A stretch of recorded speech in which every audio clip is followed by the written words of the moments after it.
Hello, testing, testing. Hello. Wait, am I here? Am I? Yes, everything is working.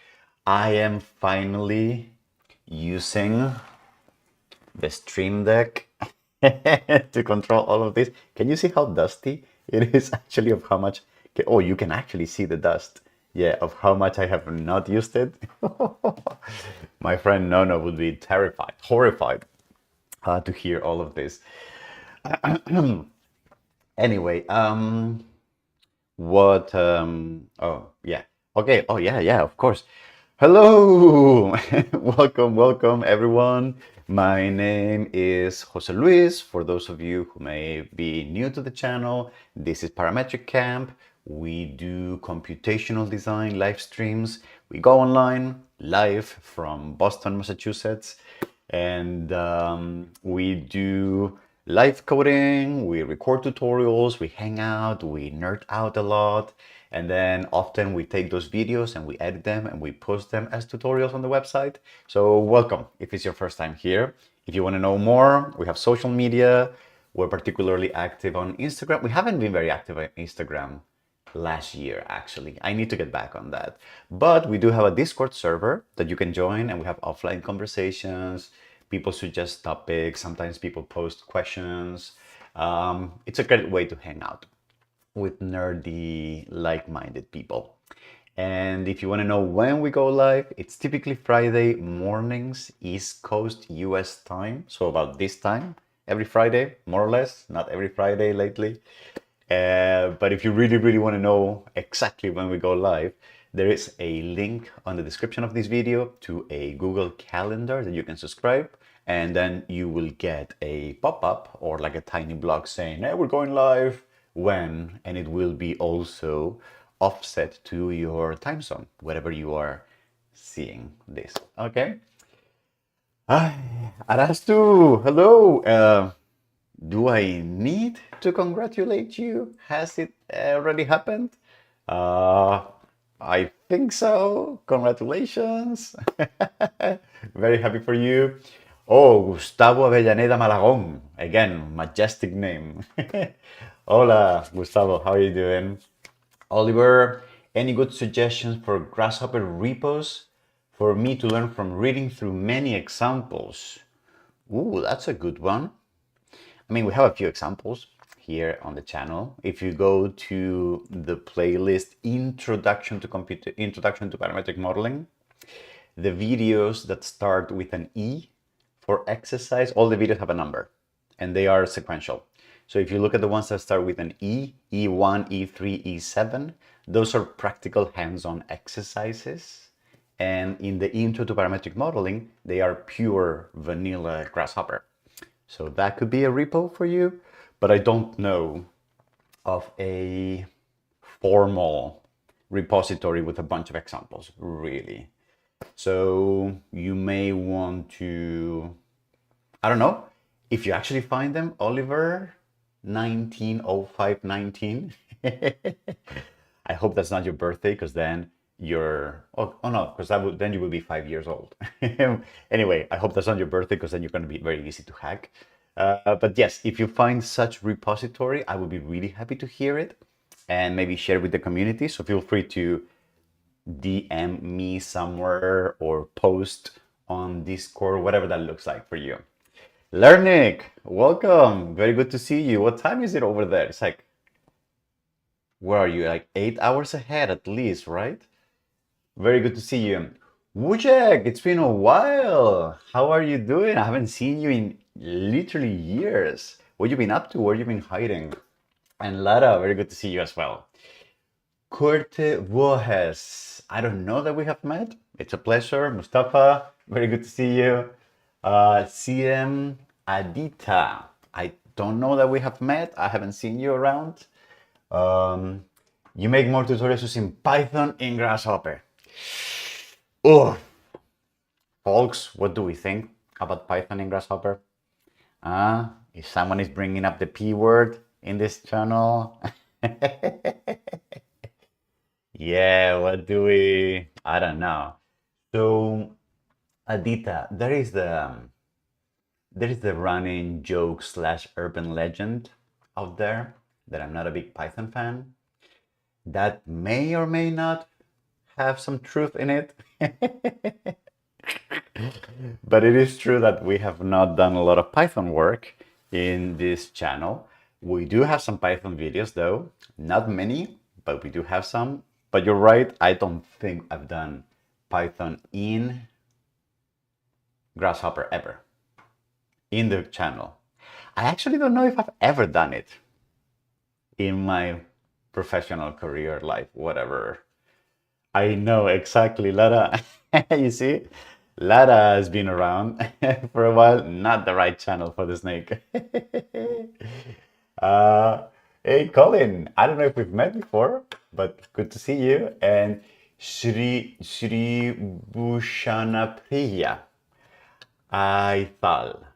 Hello, welcome. Your name is majestic and very difficult for me to pronounce properly. I apologize for whatever I've done. Yeah. But now, jokes aside, it is kind of true that Python is not my favorite programming language, but it's also kind of true that it's everywhere. So you are right. Maybe 2024 is the year to like embrace, and maybe we can take a look at like meaningful, ugly, and uninteresting programming languages like Python.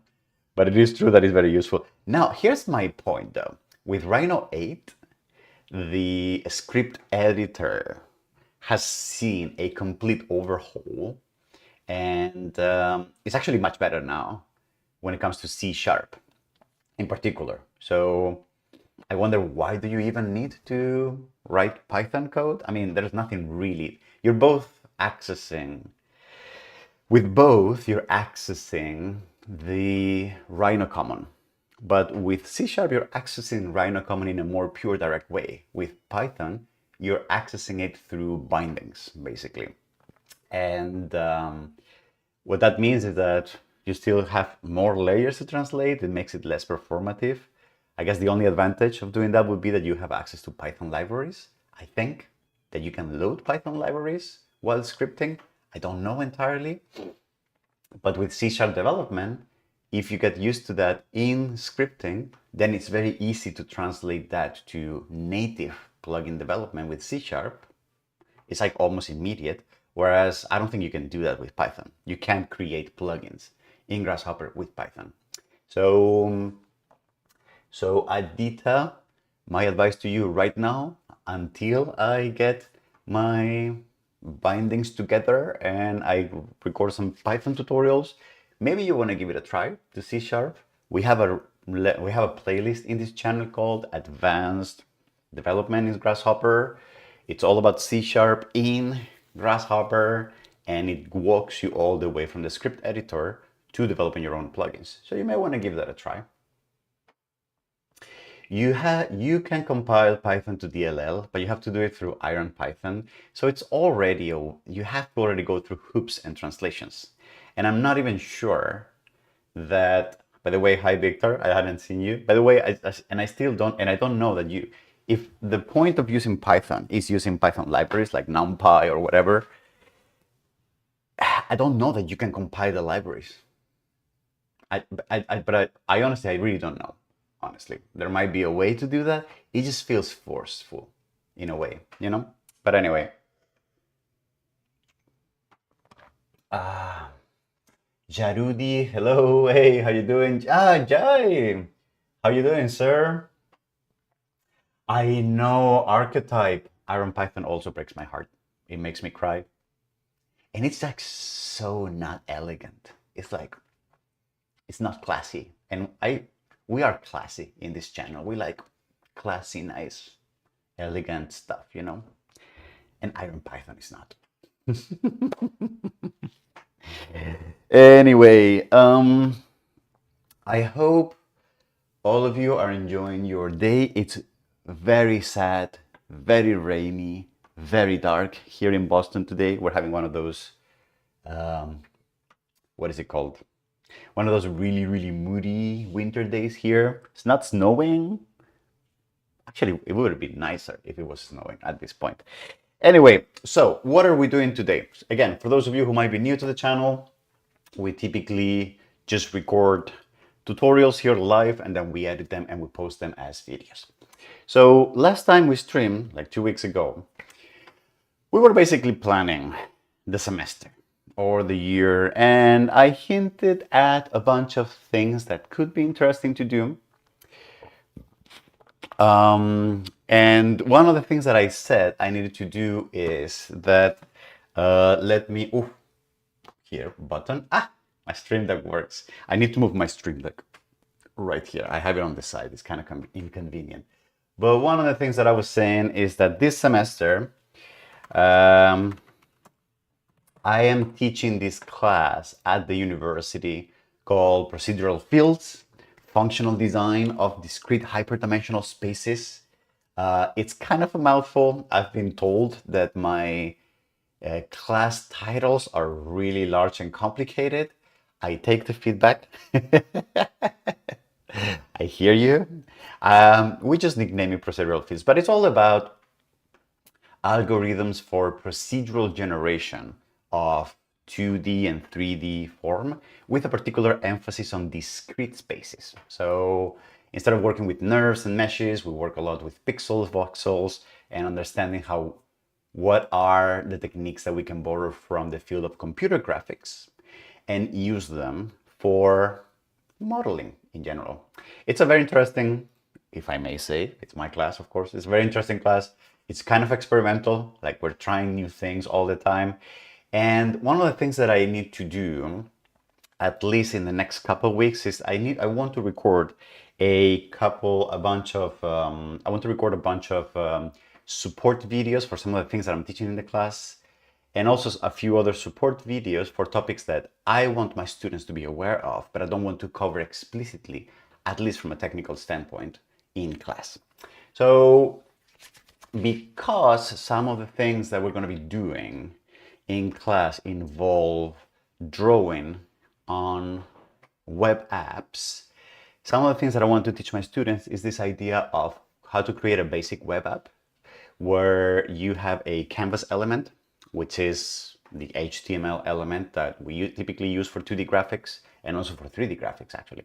And then having that canvas element, we can draw geometry using vector logic, using the native canvas API, or how can we use the P5JS library to make that process even easier.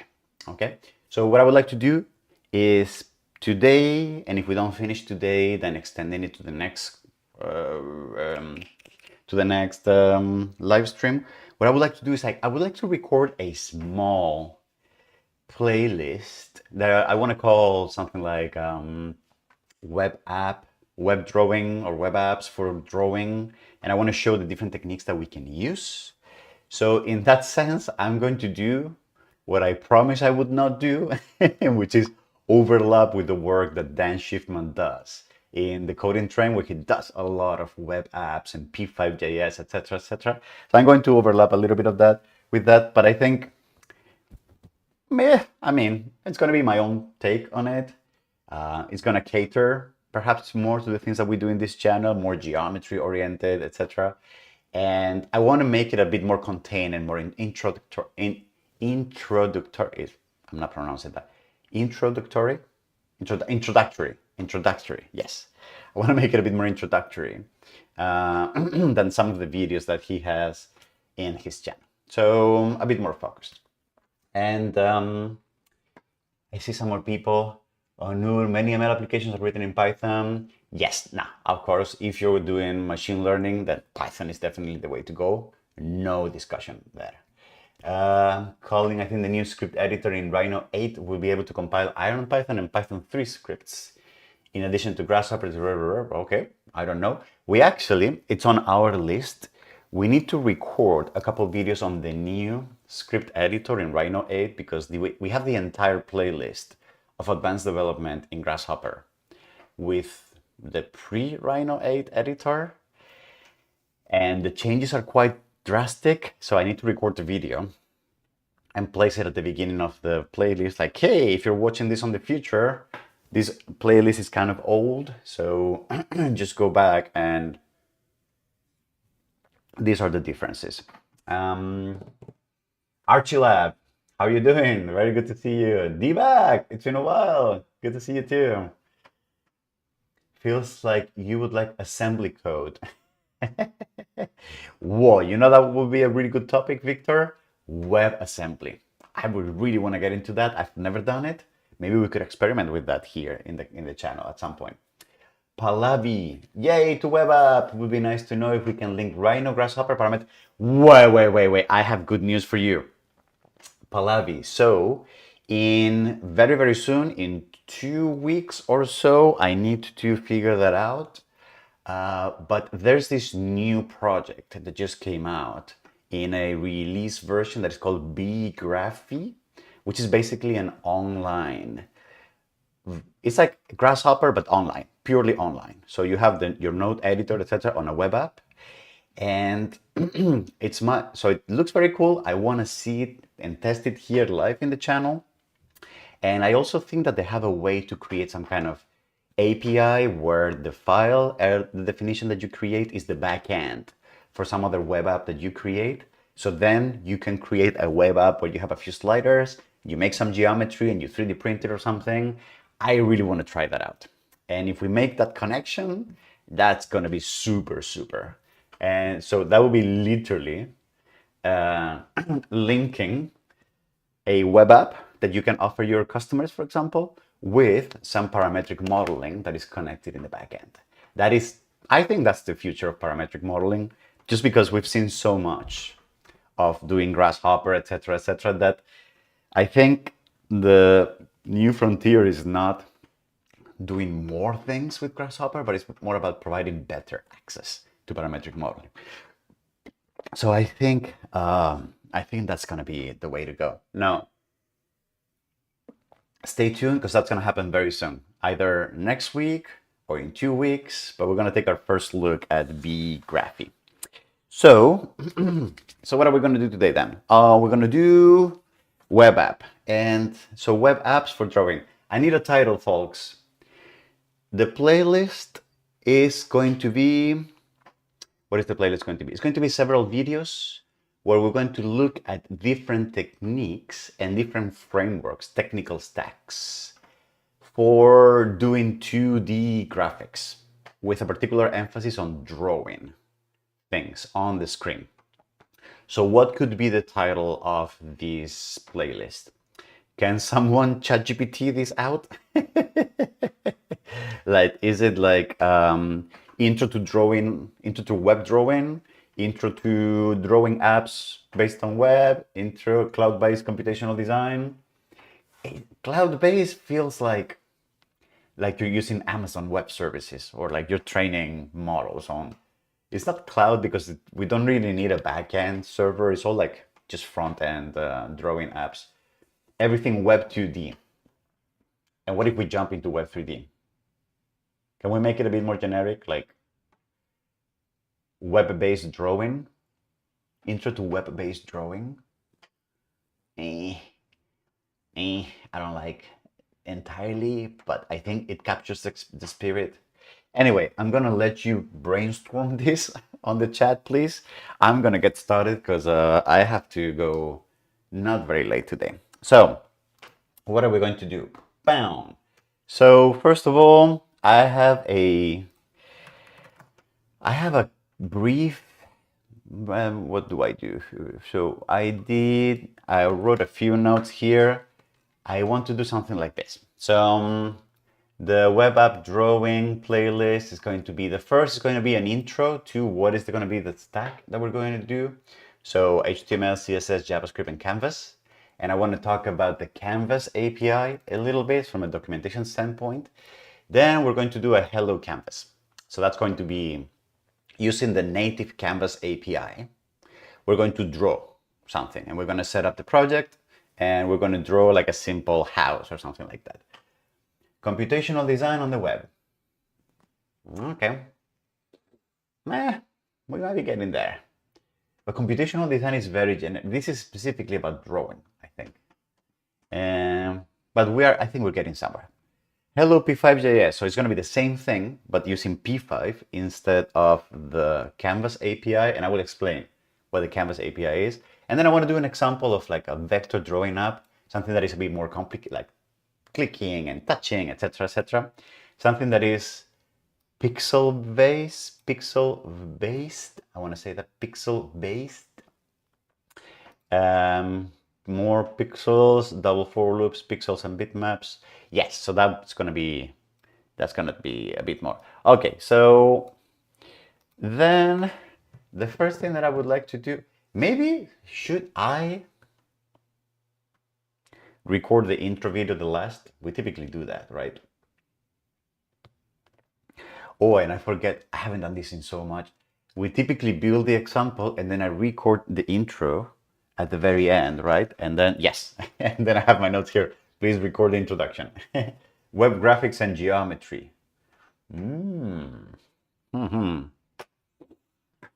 Okay. Okay, I'm liking where this is going. All right. So, sorry, I'm a little all over the place. I need to focus on how are we going to do this. Yep. So we're gonna enter the.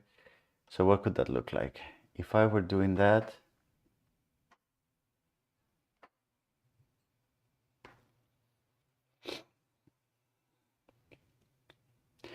I guess what I can do is I can show the simplest example ever already working and discuss how this is going to go. Okay.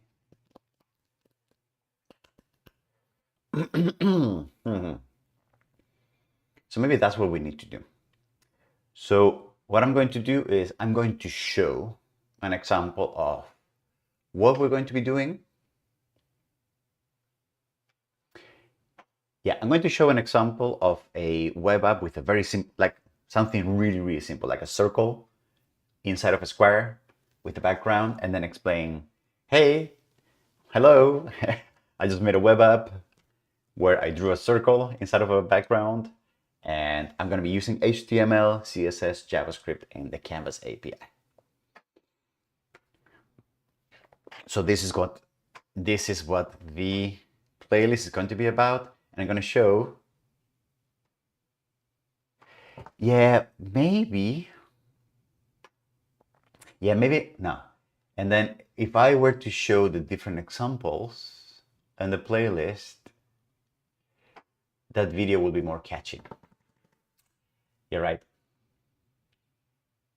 I'm not going to record the intro today. So we're not going to do the intro because in that intro, what I would like to do is I would like to show several of the examples that we're going to be developing in that video series. And I'm going to be showing the examples. Yes. Okay. So I'm not going to do that. I'm going to note right here, record at the end of the playlist, showing the examples that will be developed. Okay. For example. Yes. That's what I'm going to do. Hello Canvas. Project setup. Okay. So then let's do hello Canvas.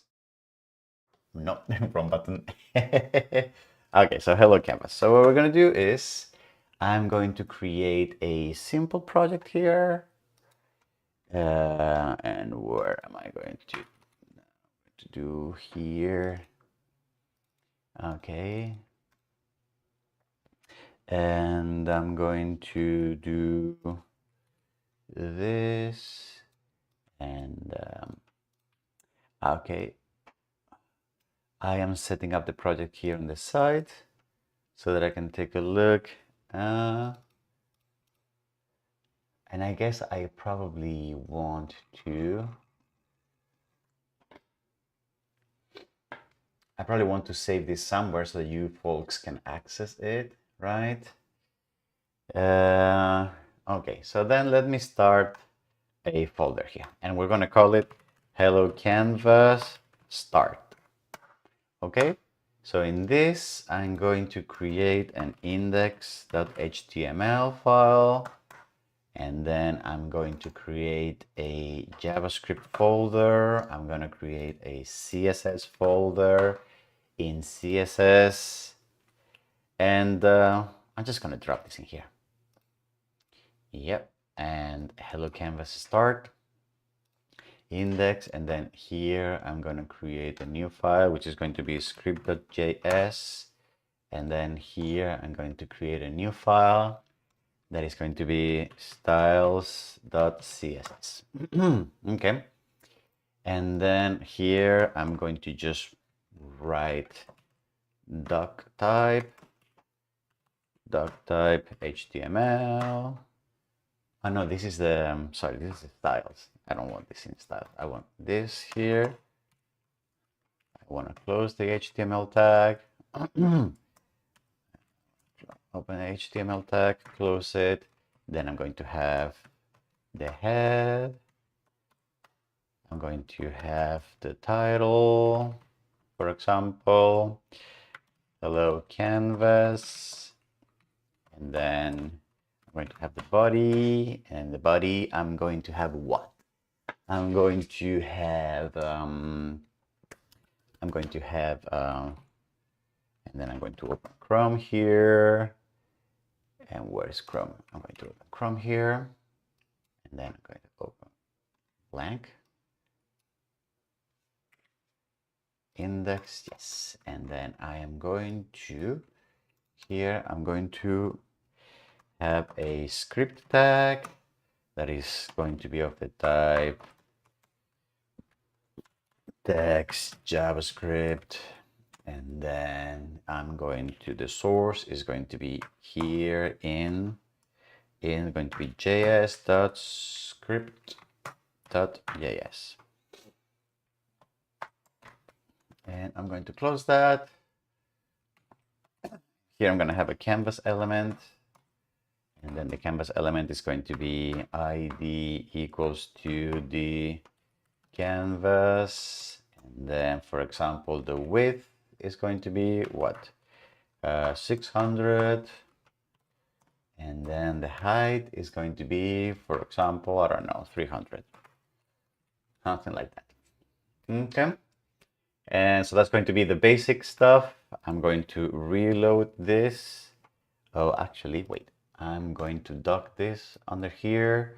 So yes, I want the console, and then in the script I'm going to write console log hello canvas, and I'm going to reload here, and this is not working, and it's not printing to the console, so something is not going well here, I think.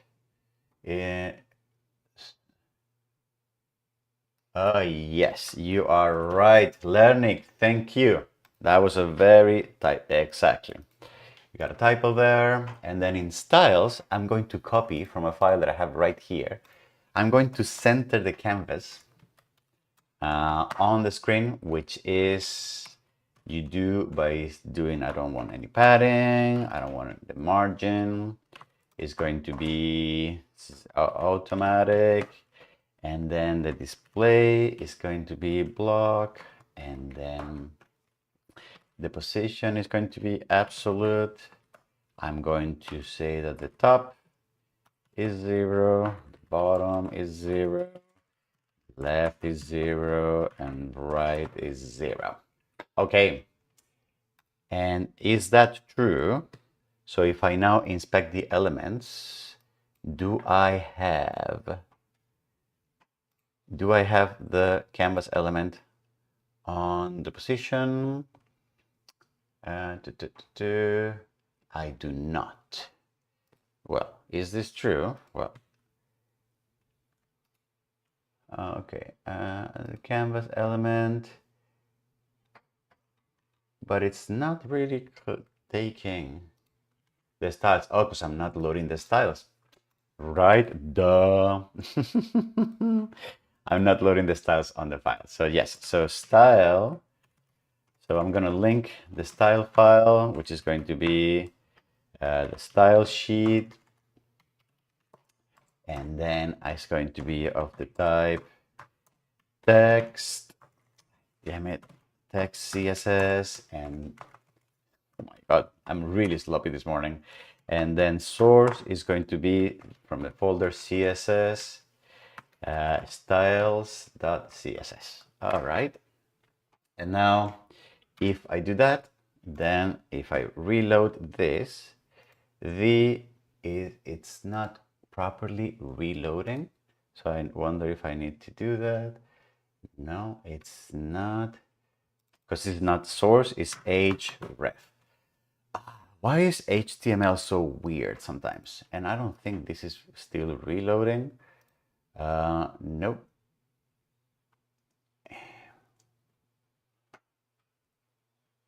This is not text, this is text here. Exactly, and now we got it here. And now it's in the center. Okay. And then you are right. I could use live server. But now here's the question. I wonder if live server is an overkill for a beginner who is doing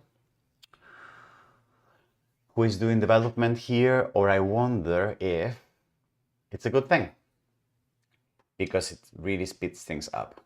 So what do we think, folks? Should we do live server on Visual Studio Code because it just makes things easier at the expense of having to explain that to the viewer, or do we just not do it? You know what? We are going to do it because P5 in the future is notoriously bad at loading typefaces and loading images from the server, from a local system, and we're going to run into all kinds of issues with the browser.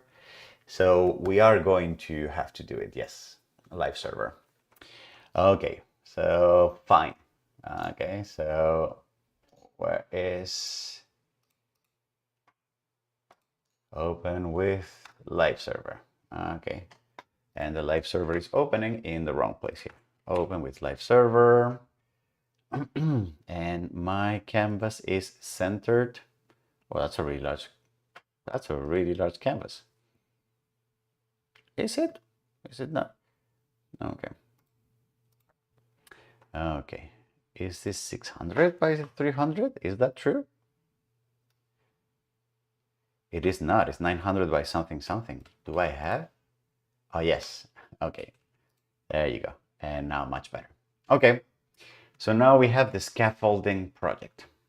So this is going to be Hello Canvas, and it's going to be Hello Canvas start. And now I'm going to copy and paste this. And now this is going to be Hello Canvas full, because this is going to be what we're going to be working on. Hey, Nicholas, how you doing, sir? I hope you're doing awesome too. So, and Hello Canvas full is going to go here, and it's going to be the same. And Hello Canvas full is going to be here, index. And then we're going to stop the live server. Okay, so we're going to open with the live server. Okay, and then we're going to be here. All right. And then if I make any changes here, like 800, it just reloads. Very good. Okay, so we're reloading here. Okay. Oh my God. I hate you so much right now. We're not getting any snow here in the East Coast this winter. It's kind of sucky. Yeah, but I was snowing during I was skiing during Christmas. It was very nice in Europe. Yeah. Anyway, so now what I would like to do is what do I want to do? Tell me. Hello Canvas. Okay. So what is going to be this video about? This video is going to be about this video is going to be about showing people how to draw things on a screen with a canvas. And that's going to be using the Canvas API. It's like this. And that's going to be the Canvas API. This guy. And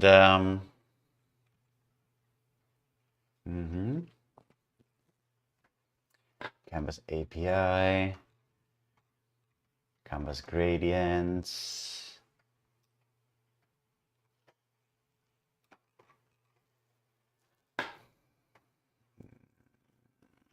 And where is the documentation?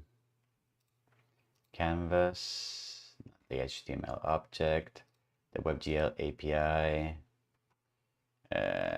No.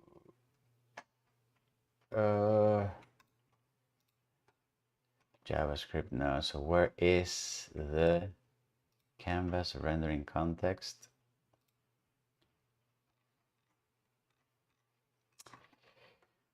Web APIs, Canvas rendering context.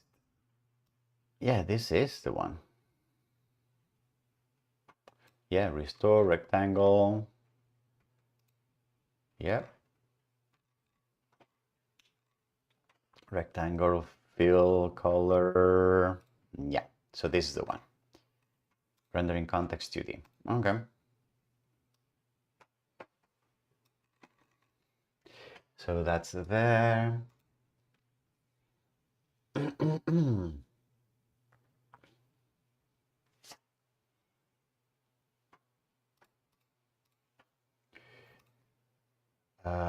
So I need to start the video by explaining what are we going to do. By explaining what are we going to do.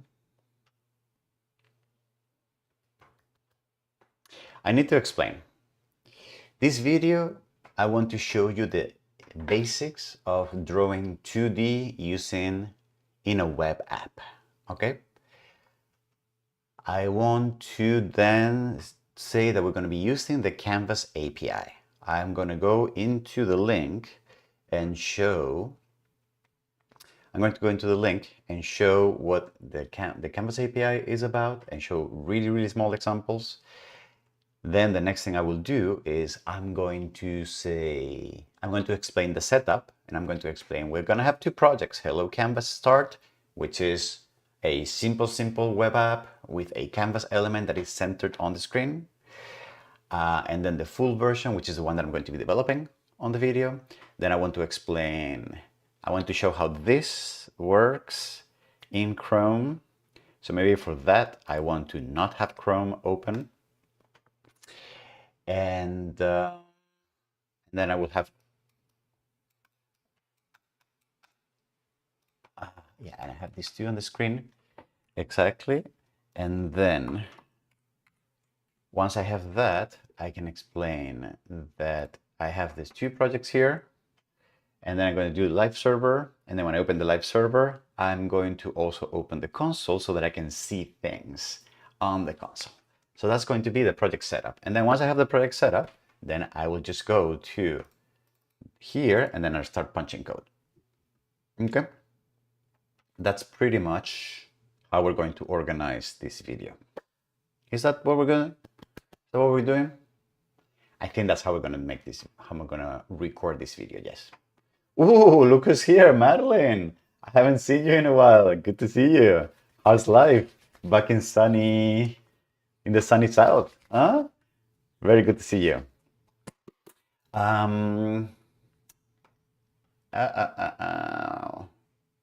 Yes, and then I'll just go ahead and do that. Okay, so let's get started. I think it's time. Okay, so okay, so we're gonna start here. HTML5 drawing a canvas. Do I have any nice, is there any nice illustration that we can use for this?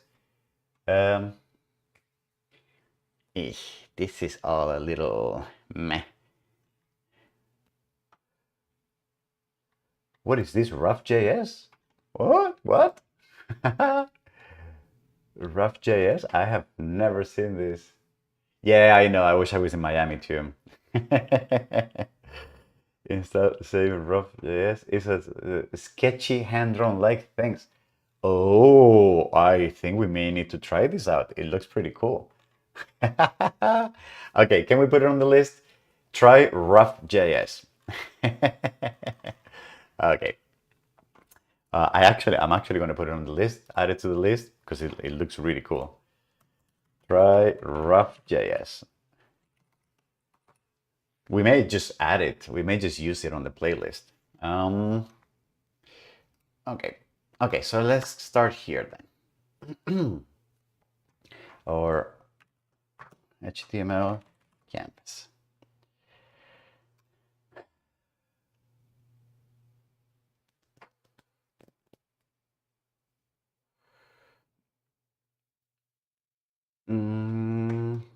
Is this the image that I want to show? Is this the image that I want to show? This might be misleading because that's a lot. And this is someone else's video. The Canvas API. It's fine. I'll just use this one. Oh, we're actually going to draw something like this. Okay. All right. Okay, let's get started then.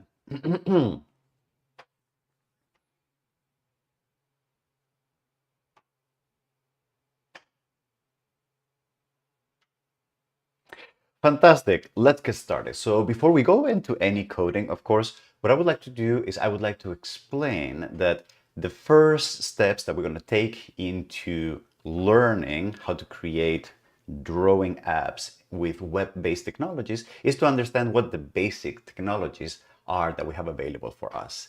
And what I would like to introduce you to in this video is the most foundational one, which is what we call the Canvas API.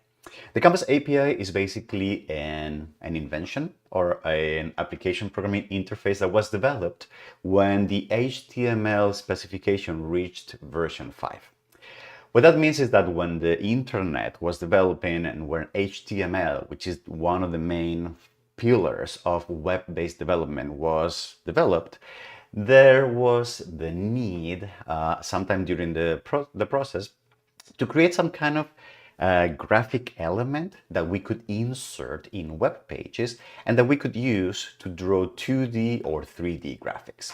Before version 5 of HTML, that didn't quite exist, so that's why things such as Flash or those kind of things were pretty popular before that version. But then with HTML5, this new HTML element called Canvas was invented and was specified. And then this became the main entry point for anything related to 2D and 3D graphics that are web-based. So what the Canvas API is basically a way, or you can almost kind of think of it as a mini tiny programming language for drawing things on a web app. What that means is that the way it works is that if you insert an HTML element of the type canvas in your web page, and then using some JavaScript code, you fetch that canvas element, you take the context, you create a context where you can draw, and I will explain what that means in a second, and then you use that context to draw things on that canvas window, then you can create very simple drawings, right? One of the main elements, or the one that we're going to be discussing in this video, is the 2D rendering context that is canvas based. What that means is that this is a super, probably the simplest API that we can use for drawing 2D graphics on the screen. It's very simple, and we're actually going to develop a very similar example to this, like a tiny prairie house. Ours is going to be a little bit more colorful, but it's going to look something like this. And as you can see, the programming language, if you will, or in other words, the API, is actually quite simple. It's just a single stream of commands that are related to 2D graphic entities like rectangles, circles, changing colors, etc. So it's actually super simple. It's very straightforward. You're going to see that if you've ever done any 2D graphics or you're familiar with Photoshop or Illustrator, it's going to feel very natural to you. Okay? So, all right. So let's talk in. And before we actually start doing any of this, I would like to first get into setting up what our development environment is going to look like. Let's do it.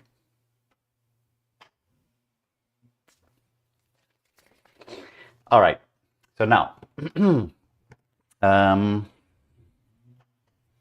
what are we in parametric camp?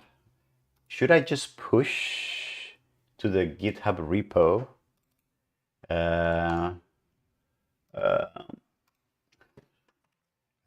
Web-based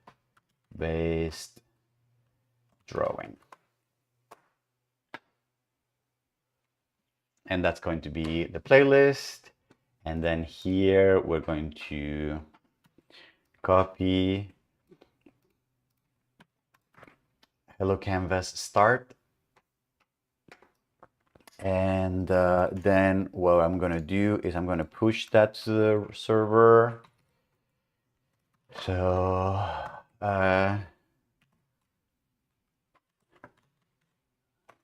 okay. And what am I going to do? Okay, git add all, git status. Okay, so I'm going to push this git commit am hello canvas. Okay, and then we're going to push it. All right, and then we should have somewhere on our parametric camp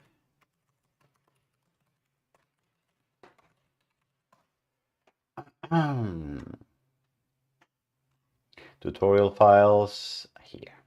All right, there you go. Here. Fantastic.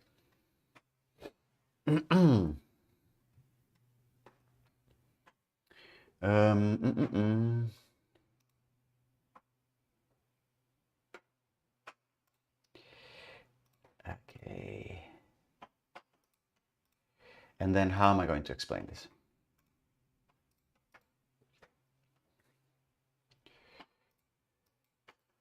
I'm going to remove this. Remove from folder, from workspace. Okay. Okay.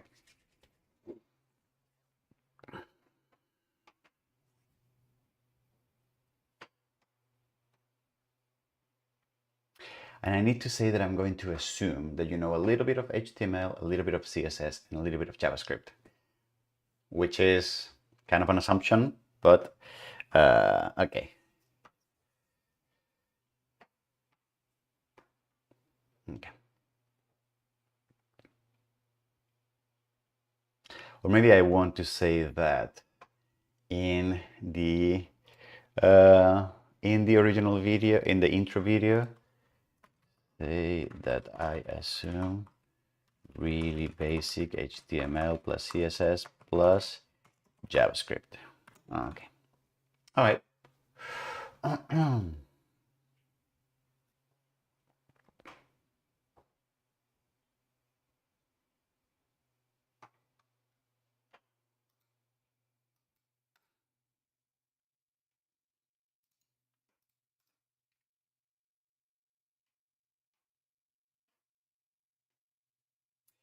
So for our development environment, we're going to be using this development environment called Visual Studio Code. So if you haven't, I'm going to open it right now, and I have it here on my other screen.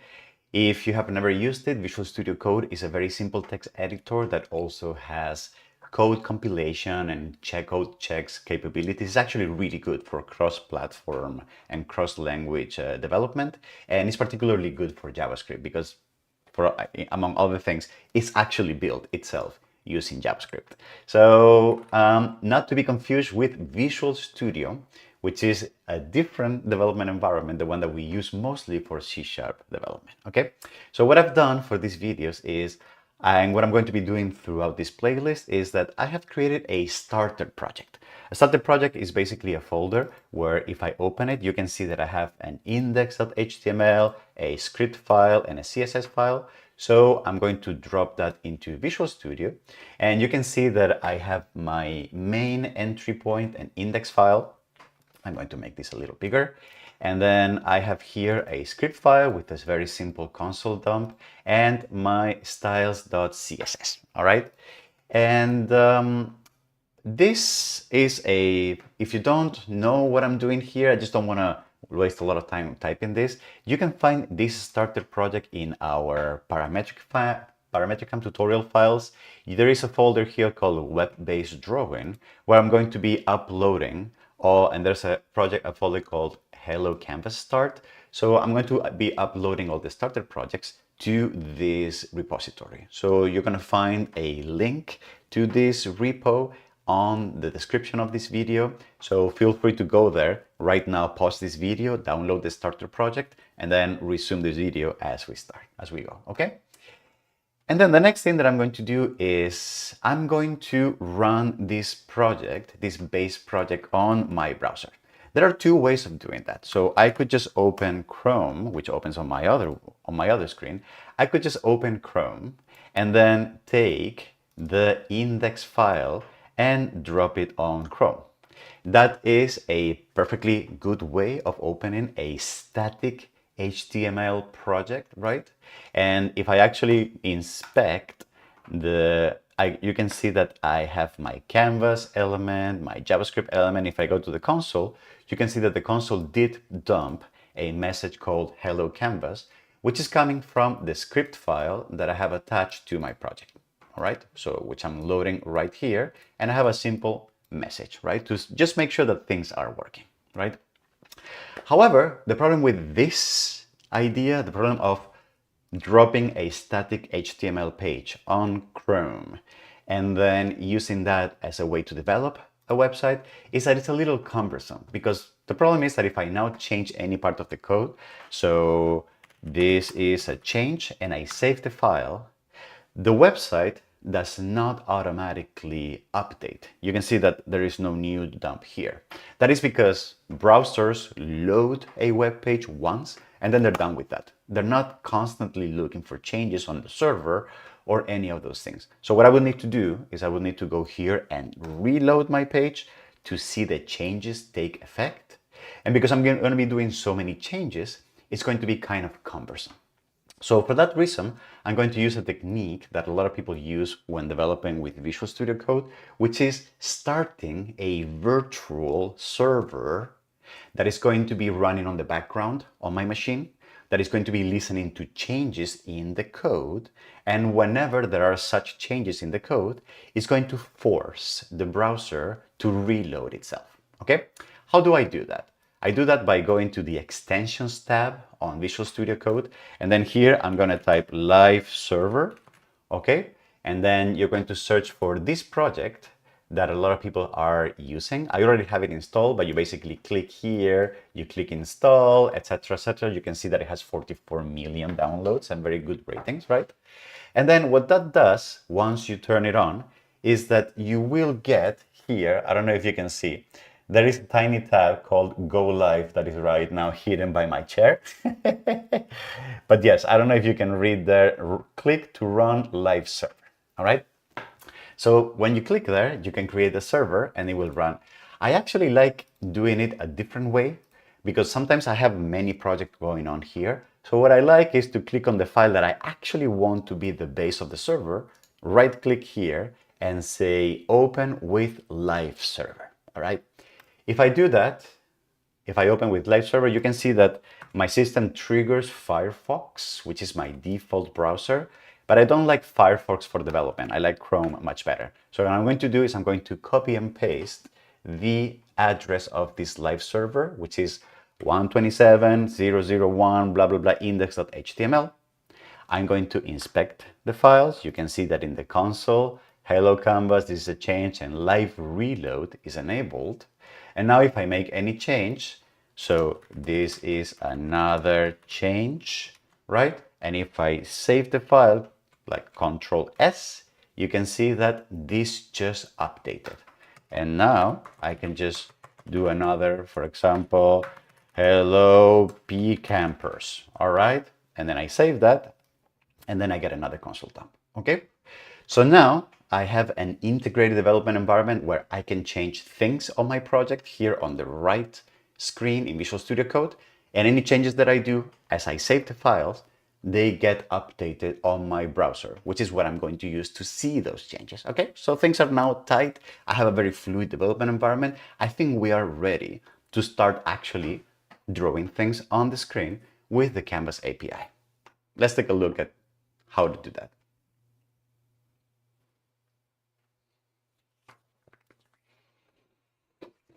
Alrighty, okay.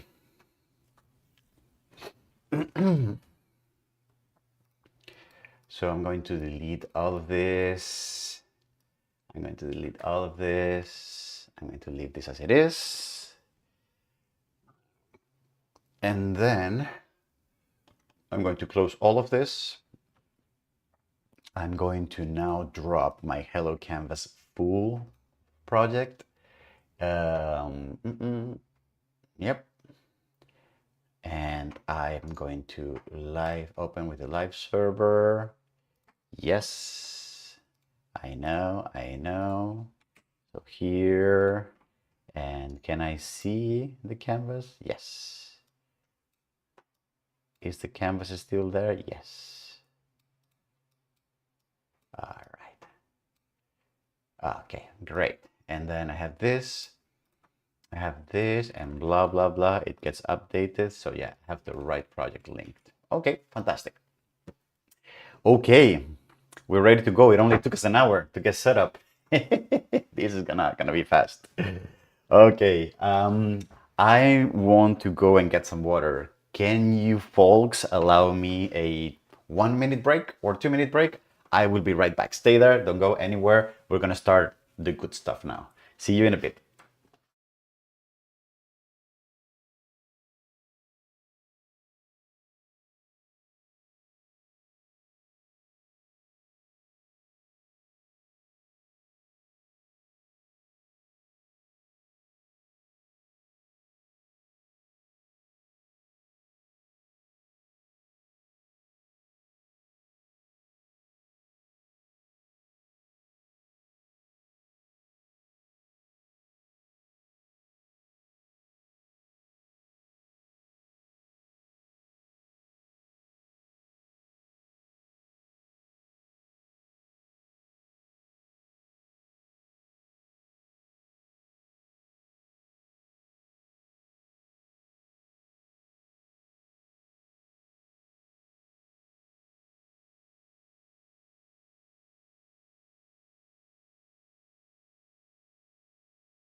All right, all right. Hydration Nation, Lamarache. You're very right. Hydration is very important. Okay, okie dokie. So what's next then?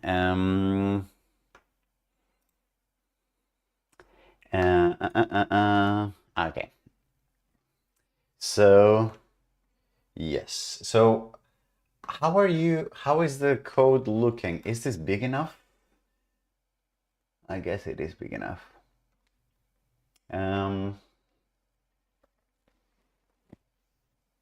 Should I move myself to the other side?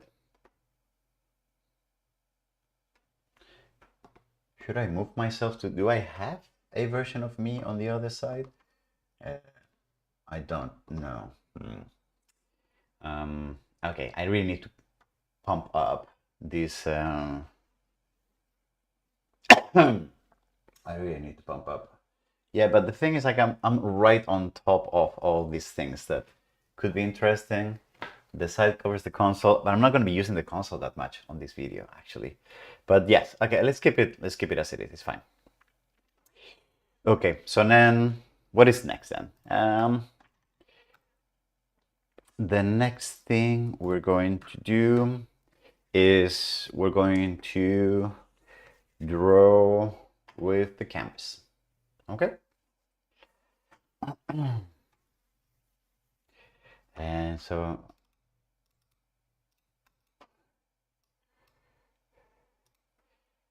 I'm going to draw with the canvas here. I think the text is big enough, right? Yes. Okay.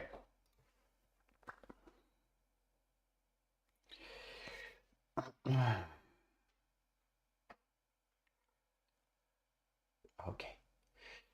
All right, let's do this.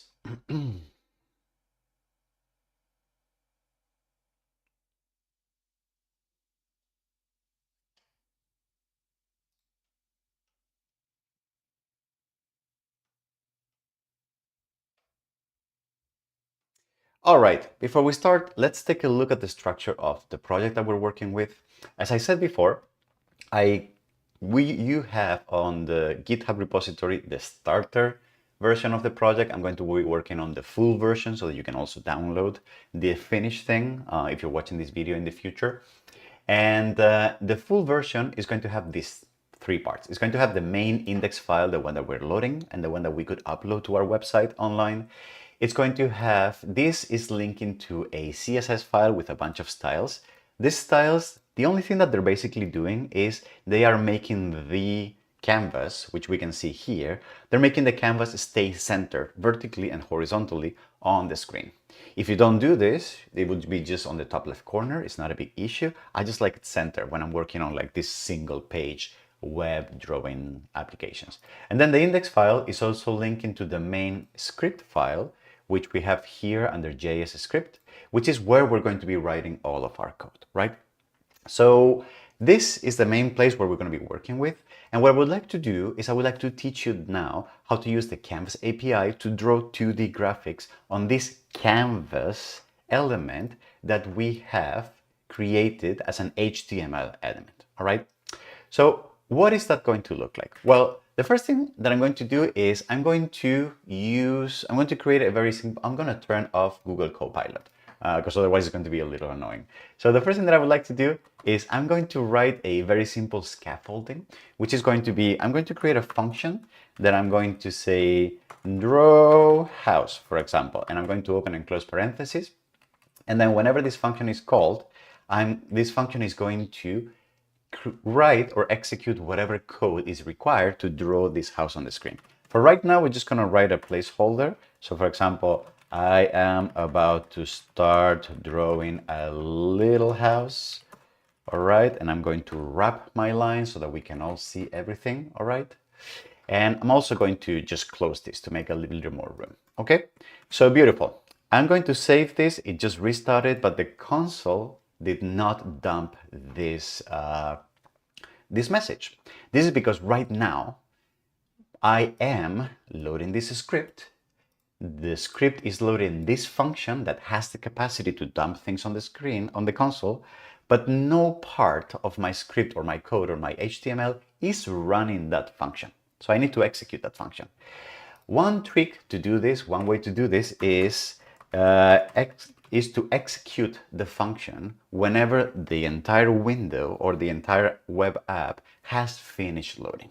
So the way to do that is execute function when window finishes loading. A way to do that is by looking at the window object, which is going to be always available in a web app as part of the JavaScript framework, and then overloading or overwriting one of the handlers that are available in that object.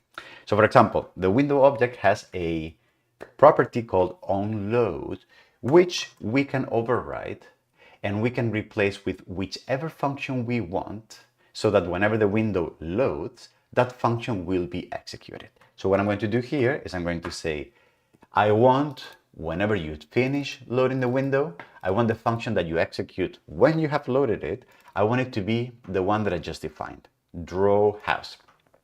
And then if I save this, you can see that now this function is executed once whenever this finishes loading. This is also interesting because if this web page was very heavy, it had a lot of elements, the drawing doesn't happen until everything has loaded, so that we have access to all the information. Beautiful. Then the next thing that I'm going to do is, in order to use the Canvas API, the first thing that I need to do is, one, have access to the canvas. So I need to be able to fetch the canvas element, the HTML element, in my JavaScript side. And then from that element, I need to extract what is called the drawing context, or in other words, this rendering context 2D. Okay? Because it is the context that I'm going to be using as a mediator to call all the drawing functions that I want to execute in the canvas. Think of the canvas rendering context as a middle person between your code and the actual canvas that is on the page. All right? The way to do that is actually quite simple. So I'm going to define a variable that I'm going to call canvas, and I'm going to go to the document object, which is always available in a web app, and it represents the HTML document. And I'm going to use the getElementById function. Why am I doing that? Because in my HTML, on the canvas element, I already gave it a name, if you will. I gave it the ID of 2D canvas, so that whenever I want to use JavaScript to fetch that element, I know exactly which one to cherry pick by name. This is very helpful if I had many different canvases and I was drawing many different things on the same web app. Being able to choose which one I want is actually quite important, right? So beautiful. So now this variable contains a link to the 2D canvas HTML element. From that, what I need to get is my context. The context is going to be this API, the API that I use to draw things to that 2D screen. So from that, what I'm going to do is canvas dot, and then I'm going to get the context. I'm going to get the context, and the context is going to be a 2D context. Why do I have to specify 2D? Because surprise, surprise, you can also do 3D with Canvas using WebGL and all that cool stuff, but that's going to be a completely different beast, which we may or may not cover farther down on this playlist or in some other playlist. I don't know. But if we do, there might be a card popping up here in the corner, or you may see the videos at the end of this playlist. I don't know. We'll see what the future holds for us. All right. And then once we have the context, then we can use that context to draw things on the screen. Okay. So what is the first thing that I'm going to do? Well, I'm going to, for example, draw a background. A background is basically just a very large rectangle. Okay. So what I'm going to do is I'm going to say the style that I want is going to be some color. So for example, I'm going to say light gray. All right. And the next thing that I'm going to do, I will explain what this is. What I'm going to do is I'm going to create a rectangle that has a fill, and I'm going to specify a few coordinates. I'm going to specify 0, 0 as the first coordinate, and I'm going to specify the width and the height of that rectangle. Those, I actually know them because I hard-coded them here. So I could basically just say 600 and 300, but I'm not going to do that but I will explain why we're not going to do that later. So I'm going to save this file, and you can see that the moment I do this, the actual canvas element highlights with a gray background. Again, a background, which is not really a background, it's just a big rectangle that is covering the entire canvas. Okay? Now, why this? Where is this coming from? As I said before, I want you to understand the context as a middle person between the JavaScript code that we're writing on your web app and the API that you need to access and to have pixels turn on and off on your Canvas HTML element. The context is very important because if we go to the documentation, the context is the place where we have access to all the functions that allow us to draw things on the canvas. So if you go to the documentation, you can see, for example, that the rendering context does have a lot of properties. So for example, the direction, the fill style, the line cap, the line joins, the line width, all of those are things that you can change and that will affect how the whatever you draw after those changes is going to look like.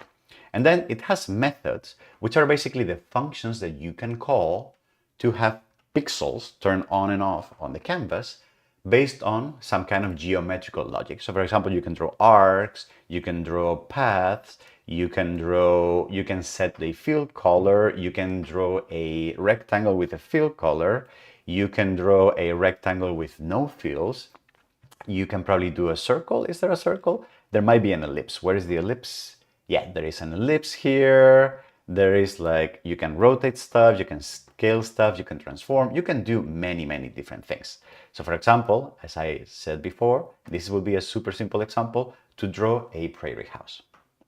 So what we've done here is, in order to draw the background, we took the context, and from the context, we did change the style for the fill color. All right. And for the fill style, it's very important, always check the documentation, of course. For the fill style, you can see that what you can use is either CSS named colors, or you can also use other ways of defining color. Like for example, you can use RGBA definitions. So for example, what I can do here is I can say, instead of a named color, I can specify my custom color, which is going to be a bright red, by just typing RGB 255, 0, and 0. And you see that I get really bright red. Anyway, you can specify color in CSS language. Fill style will accept that exact same definition. So I can also use, for example, hex coloring, right? And I still get the same result. I should have done a different one. So for example, this is like this, right? And I get bright green, okay? So I'm gonna go back to light gray, I think.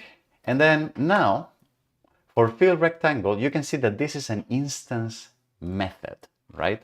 So if I go here, fill rectangle, you can see the two parentheses here. That means that it's basically a function that lives inside of the context. So I need to call it, and I need to give it some parameters.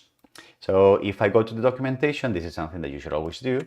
Fill rectangle, you can see that the syntax is the X and Y coordinates of the top left corner, right, of the rectangle's starting point, and then width and height, the dimensions of that rectangle.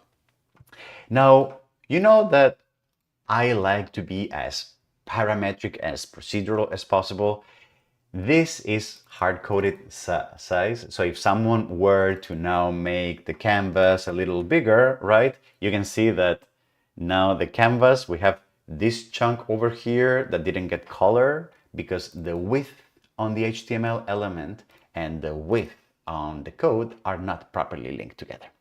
So a better way to do this is by trying to figure out the width and the height of the canvas element from the actual canvas element itself, which we have it here as a variable. So something that I can do is I can say canvas.width. I can read the information from there, and canvas.height.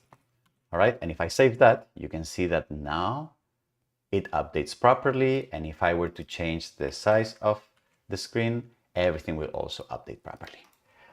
Yoo-hoo! Fantastic! All right, so are we ready to now go all the way in and try to draw like a cute little colorful prairie house?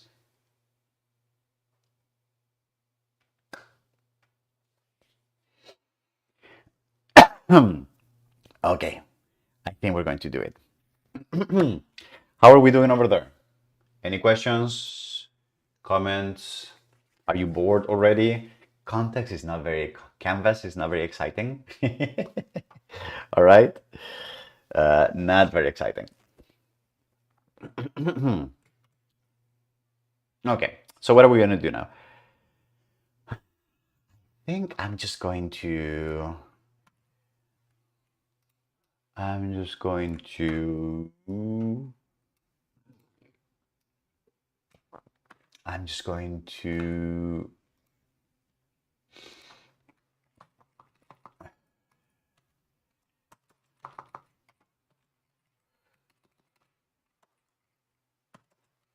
Okay, and then here, I'm just going to...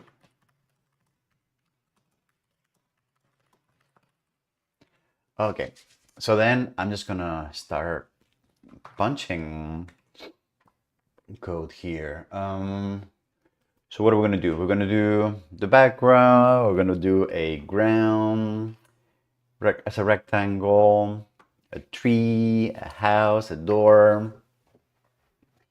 Okay. All right. So let's get started then.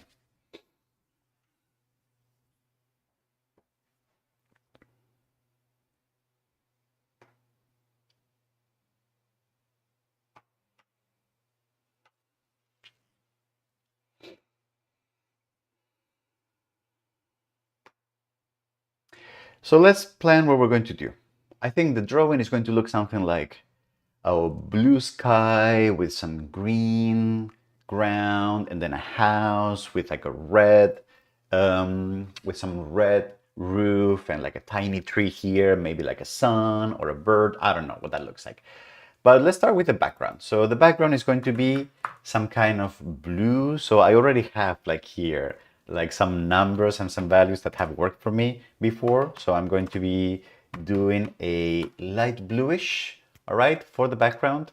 Now what I'm going to do is I'm going to draw some ground here. So that's going to be a rectangle that is going to be somewhere here, okay? So the ground is going to be, first, I'm going to change the color of the fill. So fill style is going to be some new color, RGB, for example. I'm going to make it like a light green, I think. So 64, 156, and 20. And if you don't know like these RGB values, what I highly recommend is that, for example, you check CSS colors, and you can see that there's like all these websites that give you, I actually like this one a lot, all these websites that give you named CSS colors like lime green, dark khaki, tan, sandy brown, coral, whatever. And then if you can actually read the hex description of the color there, or you can just use the name itself. So I could write here, for example, um, uh, context.fill style. I could write here coral, any of those named colors will work.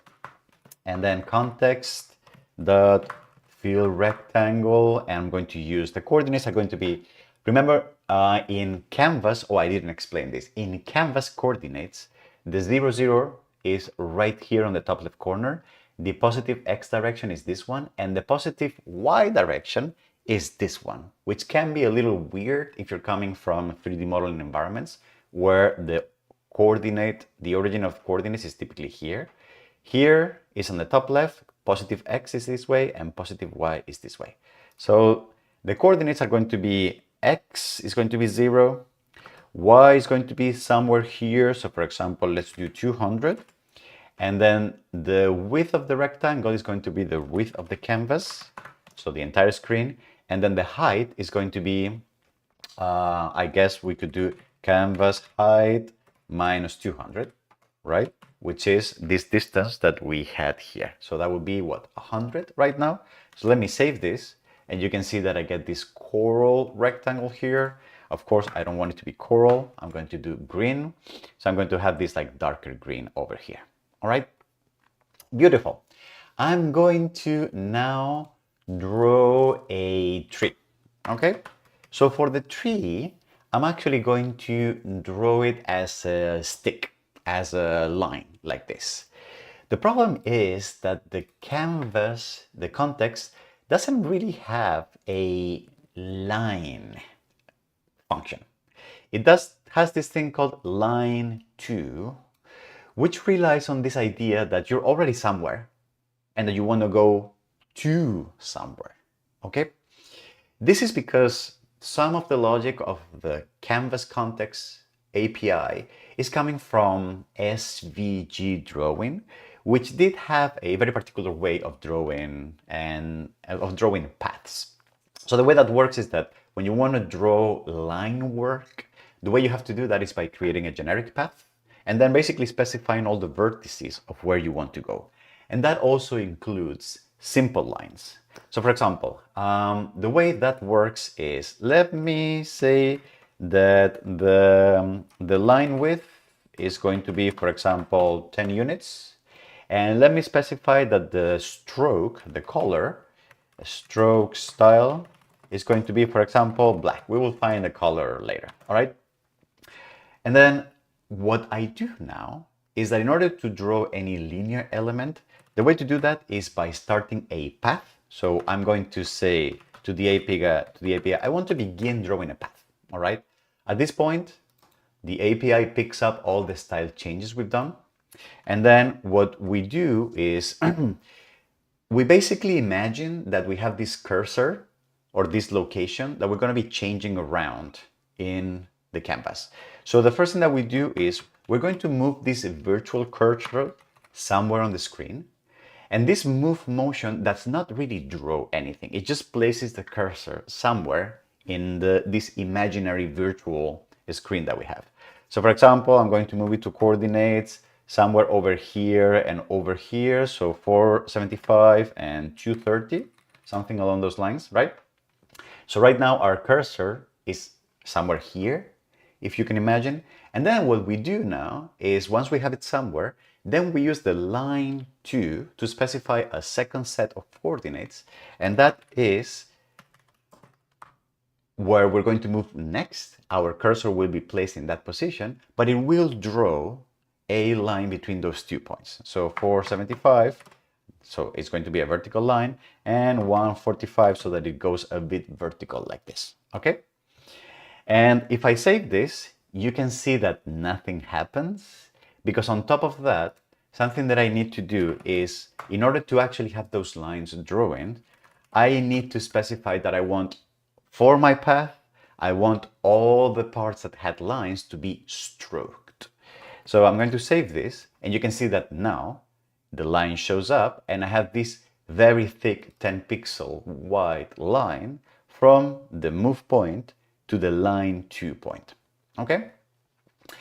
I know what you might be thinking. If you're coming from other drawing environments, this kind of 4 lines of code just for drawing one line, it's a little bit of an overkill, but yes, it is what it is. But it does have some advantages when we are drawing in some other more, perhaps like, what am I going to say?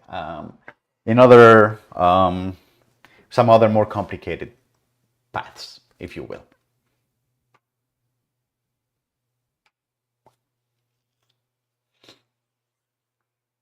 It's like playing with MS Paint.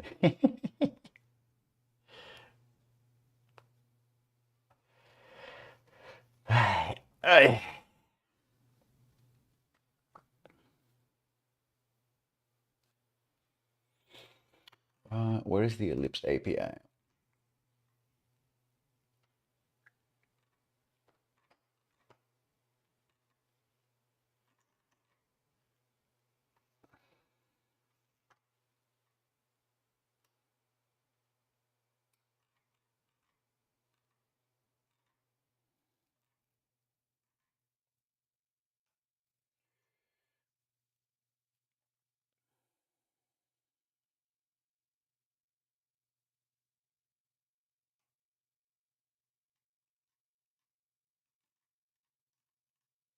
Okay, let's keep going then.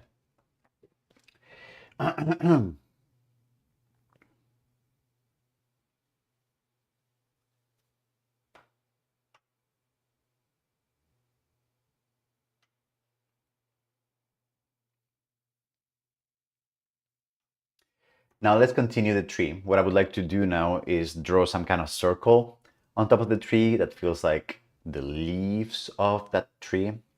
So if we go to the Canvas Rendering Context API, you can see that there is no such thing as a circle.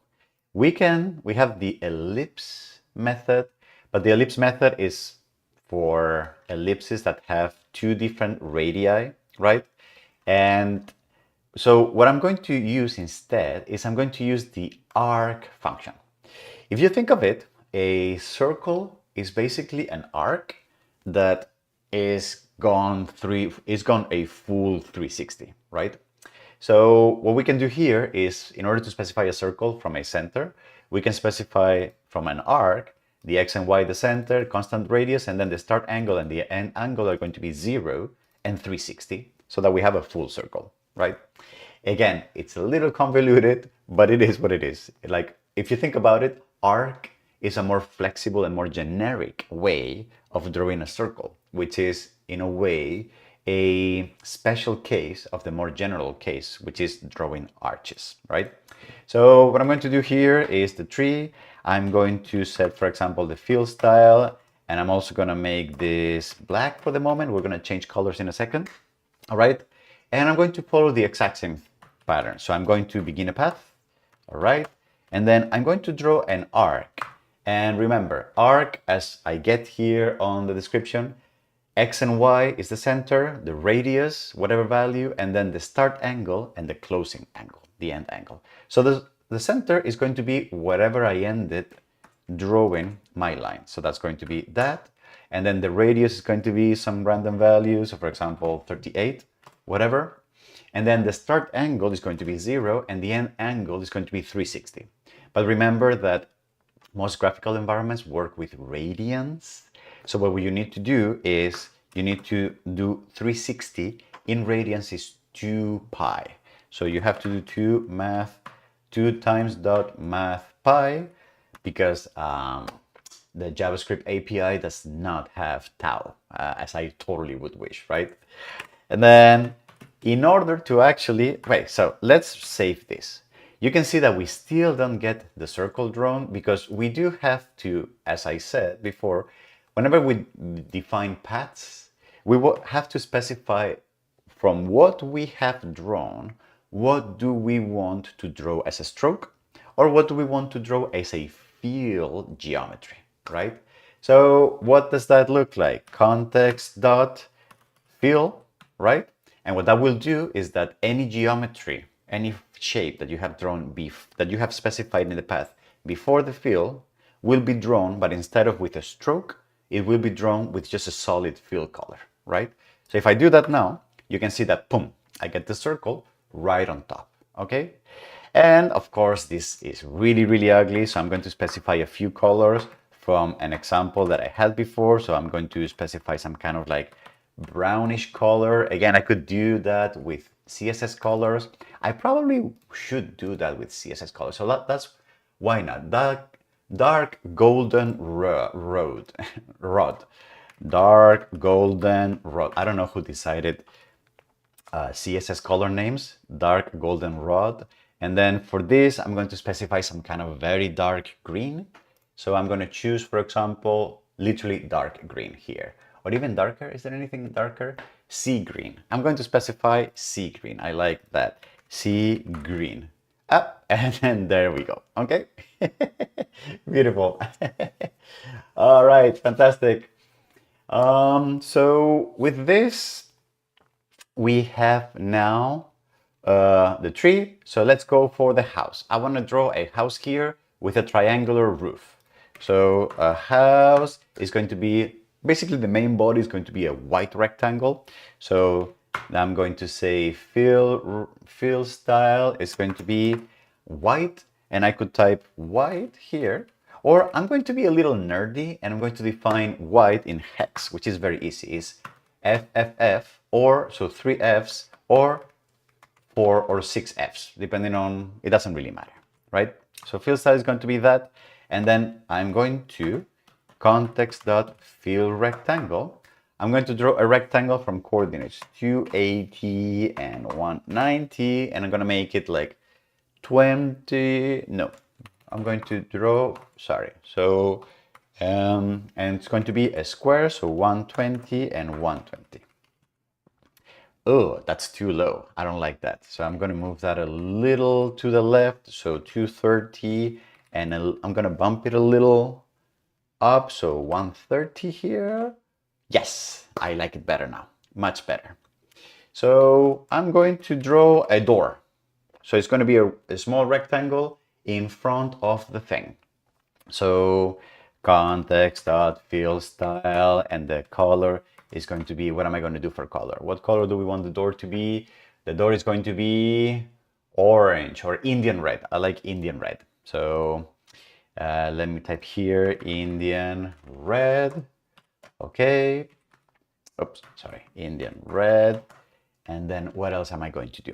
So I'm going to do a fill color, a fill rectangle, and the rectangle is going to be 280, 190, 20, and 40. Okay. Oh, no, not working. So what am I doing wrong? So 20 and 40, is that too? Give me 1 second.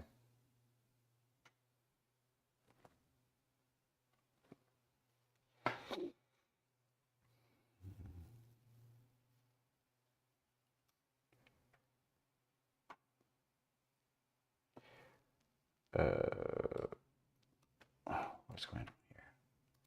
What is going on here? No, but that doesn't quite.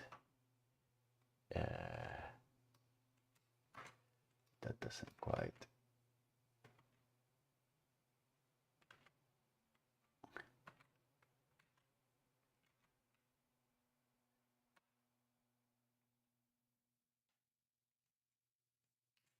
Okay.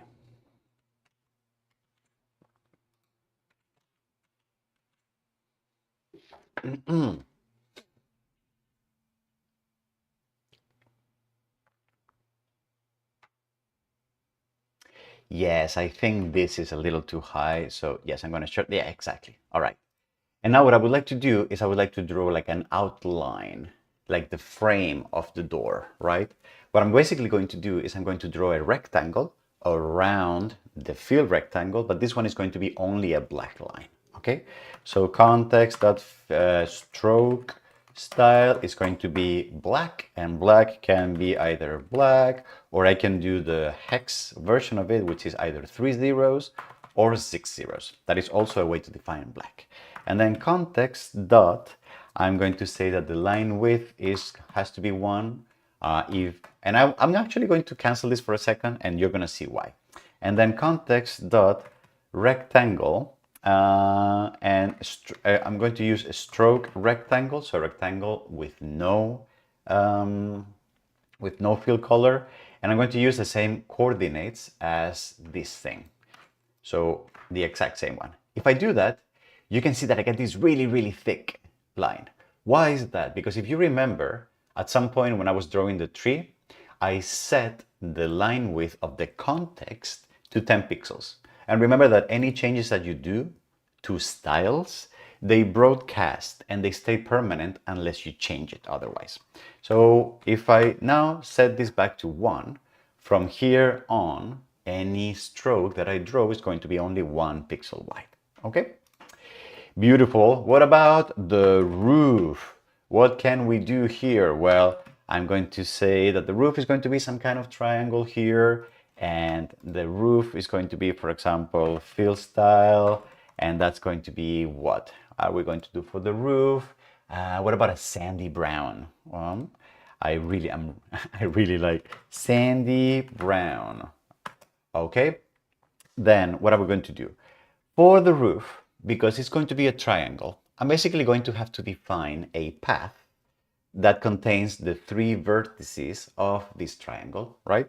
So context dot begin path. I'm going to now move my virtual cursor, if you will. Remember, I'm going to move it to the place where I want to start drawing, and then I'm going to start drawing line to different vertices. So I'm going to go somewhere in the middle of the screen, so that's going to be 200, and probably somewhere around here, probably like, what, like 130, all right? And then the next, I'm going to draw a line 2, and that's going to be somewhere, for example, somewhere probably here. So that's going to be 380 and somewhere a little lower. So that's going to be 130. Maybe it's not lower. Okay. And then I'm just going to try and a stroke what I just did, okay? To make sure that it's working, okay? So 200, 380, so I have now one line, okay? So I can add here more vertices. So I can say line 2 and somewhere here 290 and 70. Okay, so for example, and you can see that now I get this. And then I could draw another line here because I know the coordinates of that point. But actually, the context API does have a specific function that I can use to just, wherever I am, go back to the beginning of the path, right? And that is by using close path. So if I save this, you can see that I now get this, and I have the stroke.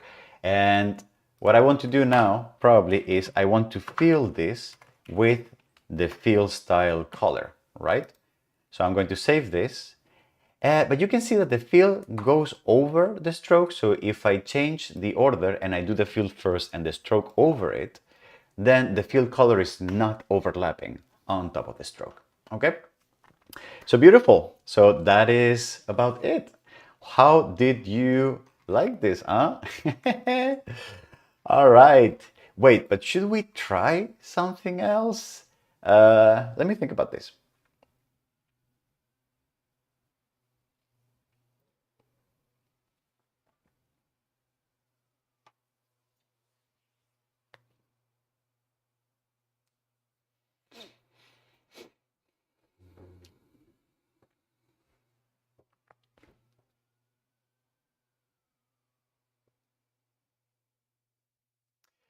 You might be wondering yourself, like, but Jose Luis, how did you know exactly like the coordinates of all the vertices? You were like getting it so right at the first, right?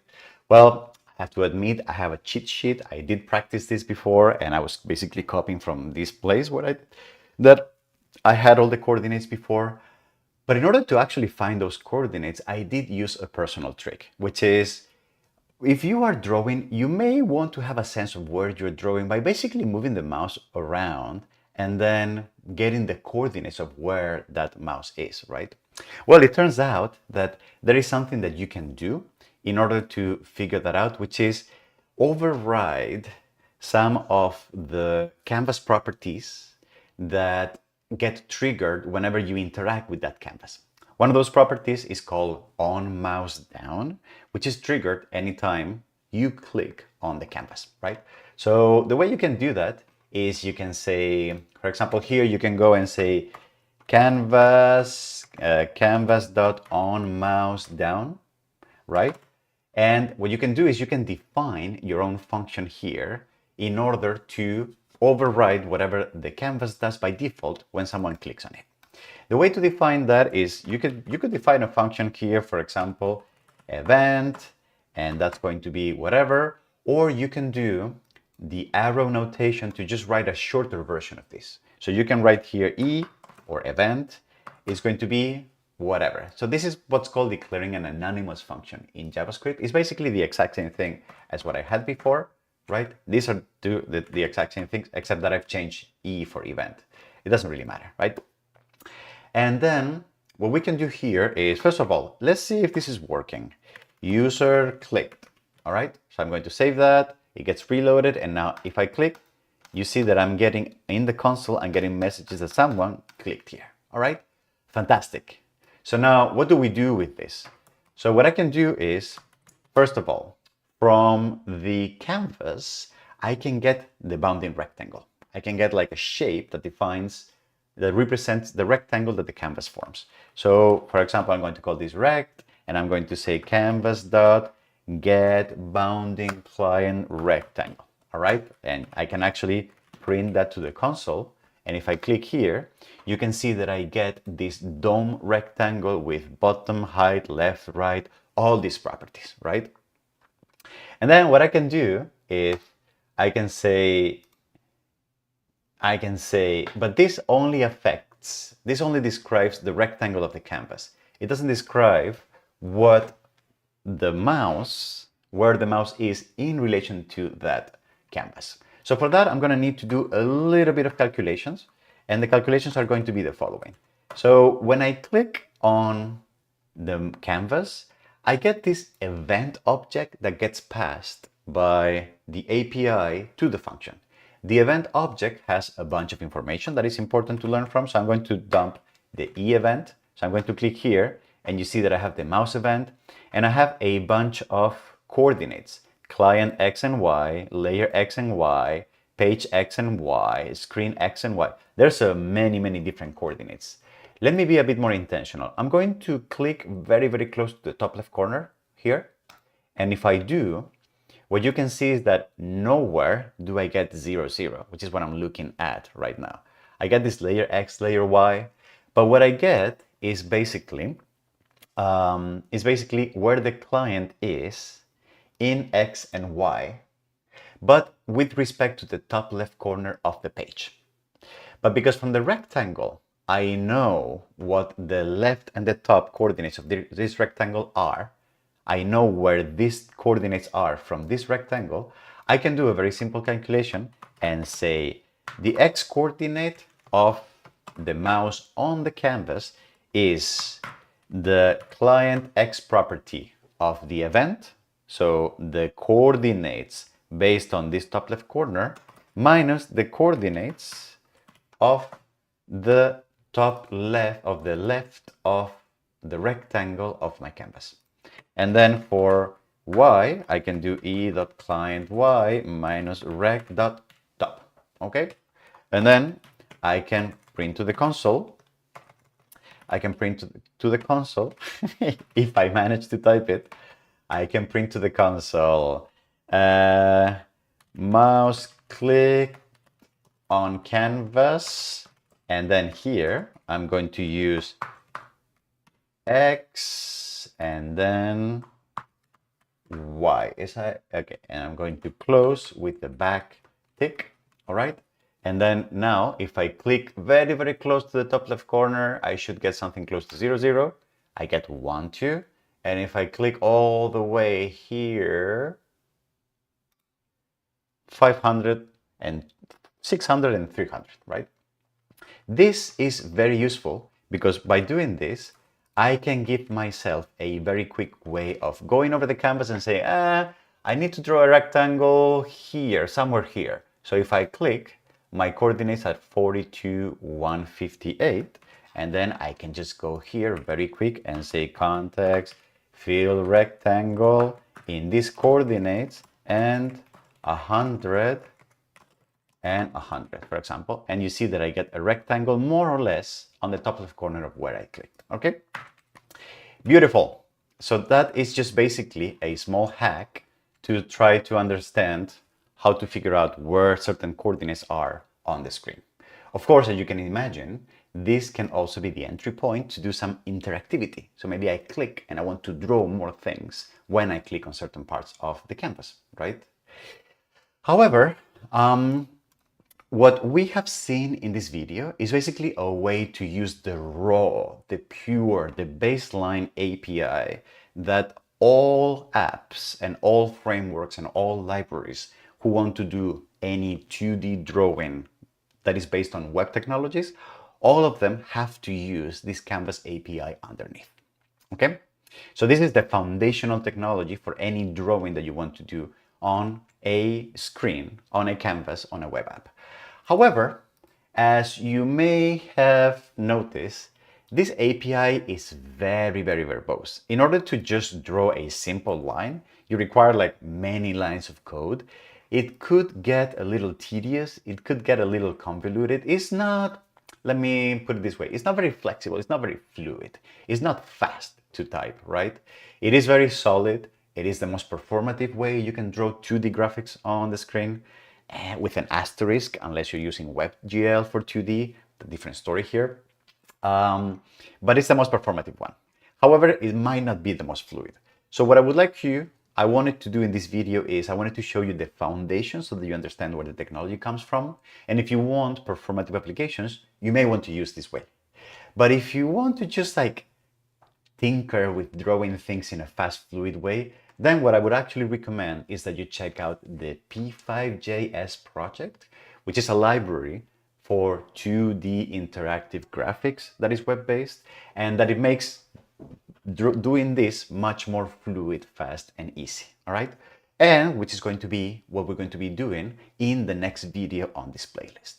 So please join me on the next video if you want to see how to do this same thing, but faster, easier, and perhaps more interactive as well. Okay, so see you in the next video where we're going to be drawing a tiny house on a prairie using P5.js. And in the meantime, if you thought this was useful, fun, interesting, or any of the above, maybe you want to consider liking this video, subscribing to the channel, and showing that kind of appreciation that we do these days on YouTube. Thank you very much, and see you on the next video drawing using P5.js. Bye-bye.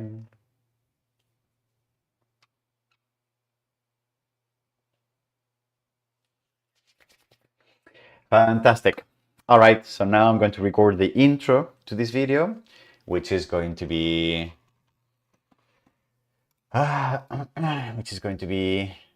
here. I'm going to move this all the way to the bottom.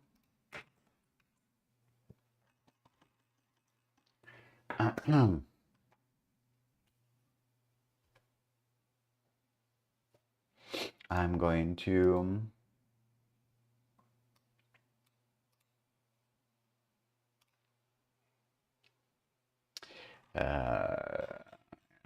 add like some square brackets here. Okay, I'm gonna save this, and then it's going to be the intro video. So the intro video is going to be what? Yes, the intro pitch.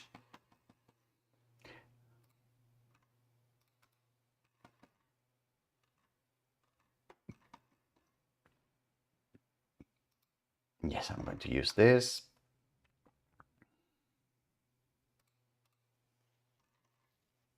And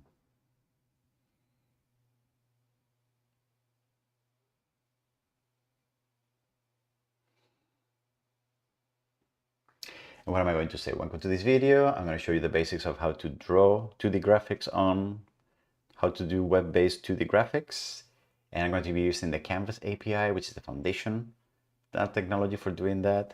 And before we move on into any other plugins or libraries or ways faster and easier. Okay. Okay, let's do this.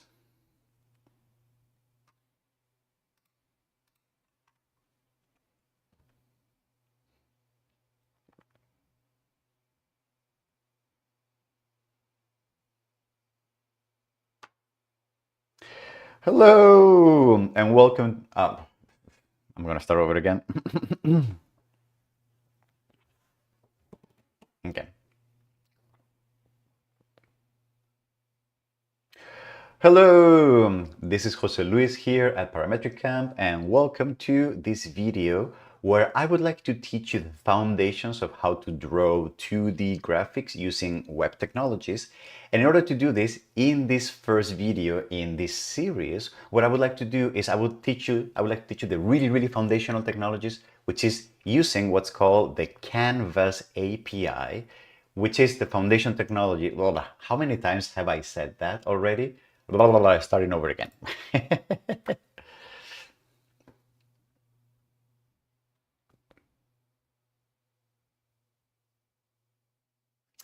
Hello, this is Jose Luis here at Parametric Camp, and welcome to another video. It's not another video. And also, what is this here? Oh, that's my mouse. Oh, okay. I thought it was a glitch on the screen. Okay. All right. Let's do this again.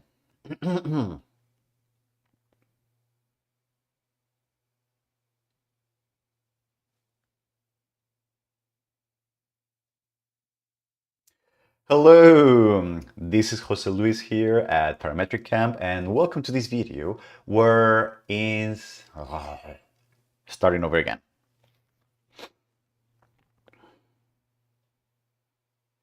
Hello, This is Jose Luis here at Parametric Camp, and welcome to this video where I would like to teach you the foundations of how to draw 2D graphics using web technologies. And for that, in this first video in this series, what I would like to teach you is how to use the Canvas API.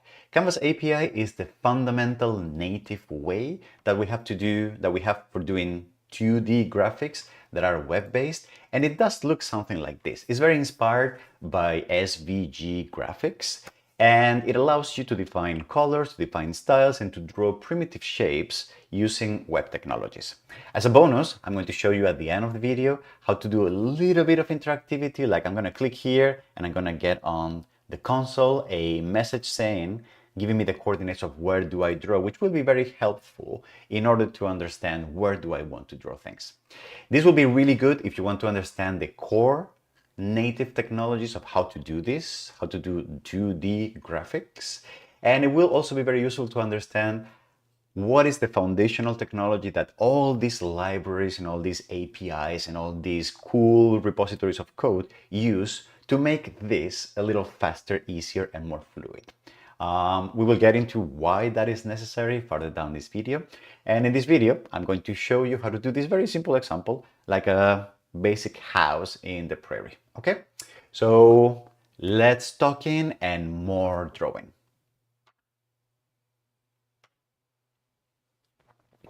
All right, fantastic. And then I would like to make a screenshot. Can I?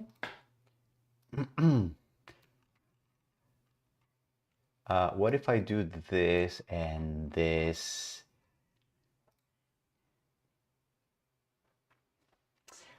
So what is the thumbnail going to look like? The thumbnail, maybe the thumbnail needs to go here. Maybe the title goes here. Maybe the title goes over there or goes here. It shouldn't go over there. So I'm trying to find where to make a screenshot of this and use it as the thumbnail. I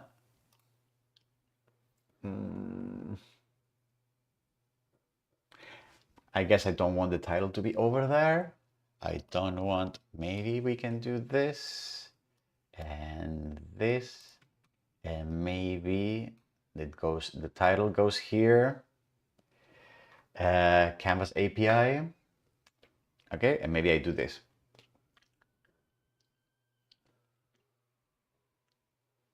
Okay, that's going to be the screenshot.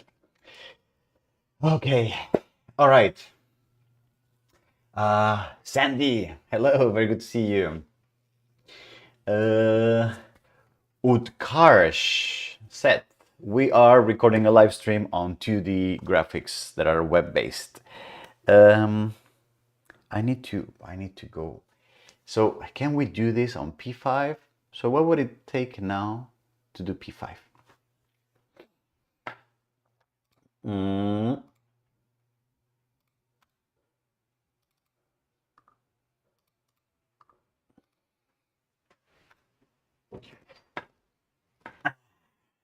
Okay, so hello canvas full. So okay, so first things first. I'm going to close this. I'm going to stop them. I'm going to close this. So hello canvas full is going to go into our repo. Okay, and I'm going to now, all right, git status. So I'm going to add all, git push, git commit, hello canvas full, and that's it. And git push. All right, so I just uploaded that. And so what about now a hello p5.js? Oh, and what I can do is I can do the same thing. I can just paste here a hello project that I have somewhere.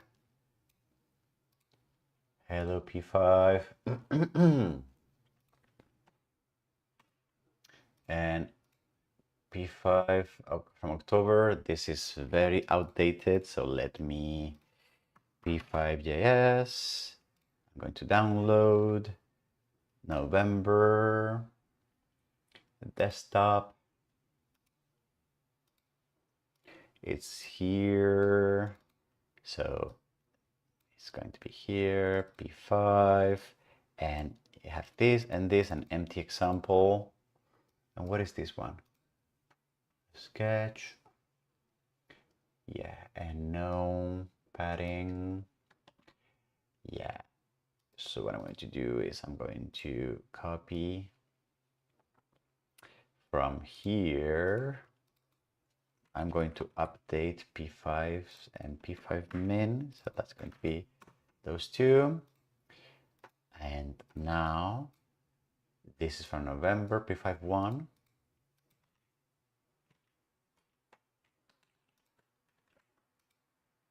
Oopsies. What have I done? Oh, I think I did. I think I deleted everything. Okay. Hello P5. 1.5. Okay, and I want 1.9, which I had before I deleted it. Yes.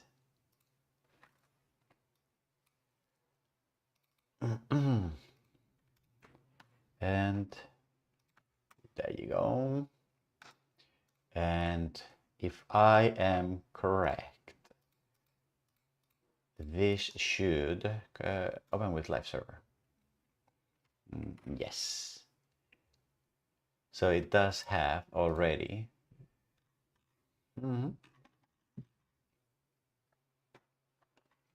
Okay. Okay, so what is the hello example going to look like if we have nothing?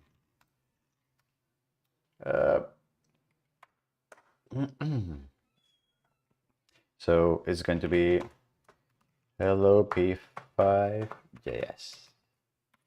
And that's going to be one, and then the styles makes the canvas centered, and then here sketch. All right. Okay, and then P5.js.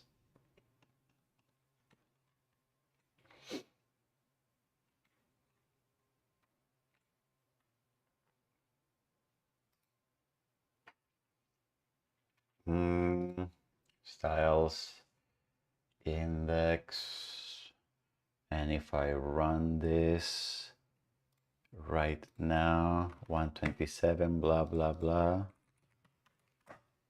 there's nothing, but there is something. Why am I not getting it? Because I'm on Firefox. Yes, sorry. Yeah. Oop. So index here and P5.js home. There you go. And then inspect is right here. Hello P5. We're good. Okay, so I would like to finish. I would like to do the P5 video. Yes, because it's going to be very similar. And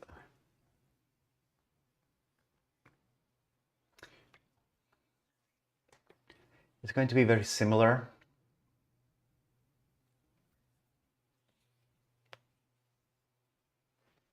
It's going to be very similar. It's going to be much faster.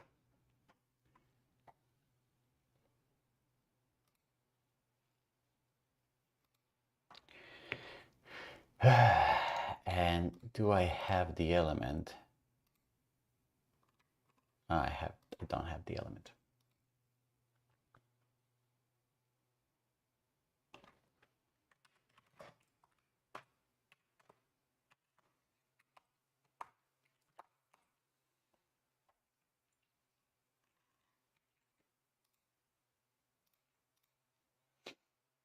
Mm-hmm.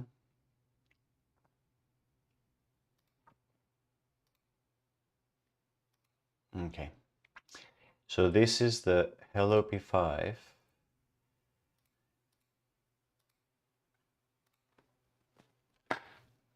Hello P5. um,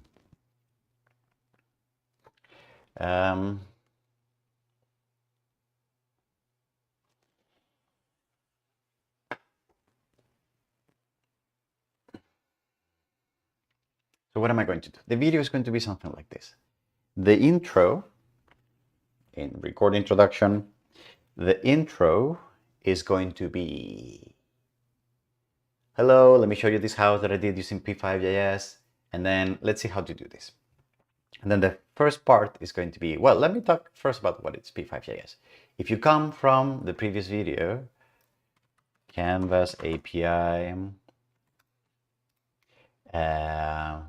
this, the 2D rendering context, and then what I can maybe show is hello canvas start. What I can maybe show is hello canvas full running here.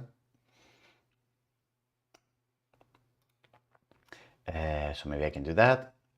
But then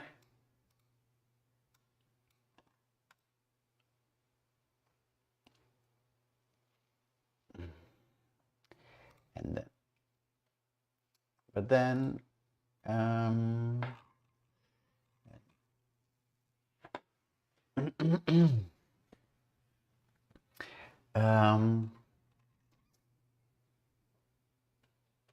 hello canvas full, hello P5.js.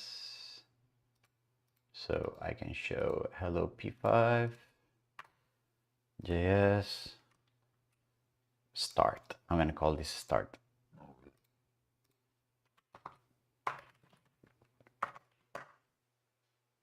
I need to close this.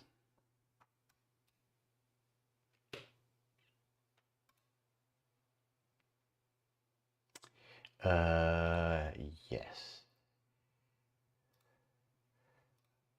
Okay, and then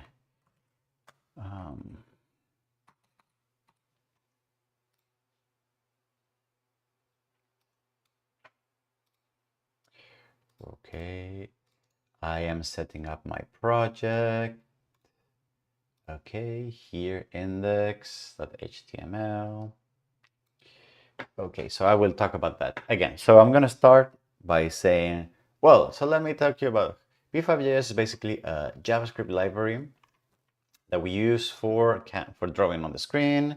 It's basically an extension or a wrapper around the Canvas API, which in the previous video you have seen we did draw this using the Canvas API, which it's a little, it's okay, but it's a little too verbose. You have to specify a lot of things. So what P5 is really good at is like creating like a very clean, very lightweight, very English-like way of defining how to draw things on the screen, and it gives you access to interactivity and a lot of other cool stuff. It is part of the family of processing-like projects that is run by Foundation. So if you come from processing, you're gonna find it very, very easy to draw things. Is this a web editor? Really? That's cool. Okay. Okay, so let's start with this first.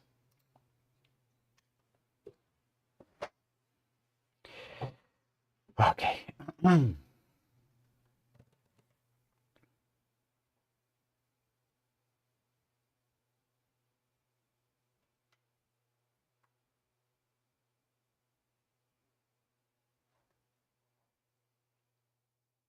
So let's start with the basics. What is P5.js? P5.js is basically a library of JavaScript code that is very helpful for drawing 2D, drawing 3D, doing interactive web apps that are very graphics oriented. What it does is that it basically gives you this very simple, easy to understand, English-like, very fluid programming language, if you will. It's not exactly a programming language, it's like based on JavaScript, but it does feel like a programming language in a sense, right? But it does help you draw graphics on the screen very fast and very fluid. If you remember from the previous video on this playlist, what we wanted to do was to basically draw like some kind of like little house on the grass, etc. But in order to do that, we used the Canvas API, which is the native, raw, HTML-based way of drawing 2D graphics on an app. And in order to do that, we actually had to write all this code that was not very difficult. It was fairly straightforward, but it's very verbose. You have to type a lot of things. You have to specify many coordinates. It's not very fluid. If you just want to draw and tinker a little bit with 2D graphics, it's not very agile, if you will. So what the P5 project is trying to solve is basically that. It's trying to make 2D graphics or 3D graphics more fluid, more interactive, more playful, even more fun to draw, to work with. And in a way, it's also an educational project because by doing that, it wants to give an easier entry place for people who want to learn how to code and do 2D graphics. This philosophy is not unique to P5.js because P5.js is part of the larger processing-like projects that is run by the Processing Foundation. The foundation is a non-profit that is trying to make coding, creative coding, more accessible to everyone. And it was actually started by the processing project. So processing is basically very, very similar to what we're going to be doing in P5.js, but instead of being web-based, it's desktop-based. So the development environment is based on your computer, and then you write code on your computer, it executes on your computer, but sharing it with other people is a bit more difficult and cumbersome because P5.js is purely web-based. Anything that you do is basically a web app that has a window where you're drawing things. So taking those files and putting them online on your website, your portfolio website or whatever, it's very, very easy to do, okay? So what is that? And also, I forgot to mention this, P5.js is basically what's called a wrapper around the Canvas API. So P5, in order to draw things on the screen, internally, it is using the Canvas API. It's just that instead of asking you to write all this verbose code, it's making things a little easier by giving you more streamlined functions to draw simple 2D graphics. So P5.js is actually using the Canvas API underneath. It's just that the functions and the methods that provides us feel a bit more fluid and a bit more easy to work with. Okay? So what I would like to do in this video, as I already said in the intro, is to basically replicate the Hello Canvas example that we did in the previous video, but with P5.js. So I'm going to do that very fast so that in the forthcoming videos, we can explore the actual potential of P5.js, which I believe is not so much on 2D drawing, but is in all the interactive features that it allows us clicking on the screen, typing on the keyboard, the mouse, etc., so that we can actually create interactive drawing apps, which is what I'm really, really interested in, which we will see in other videos down this playlist, okay? So let's take a look at how are we going to replicate this example, but using P5.js instead.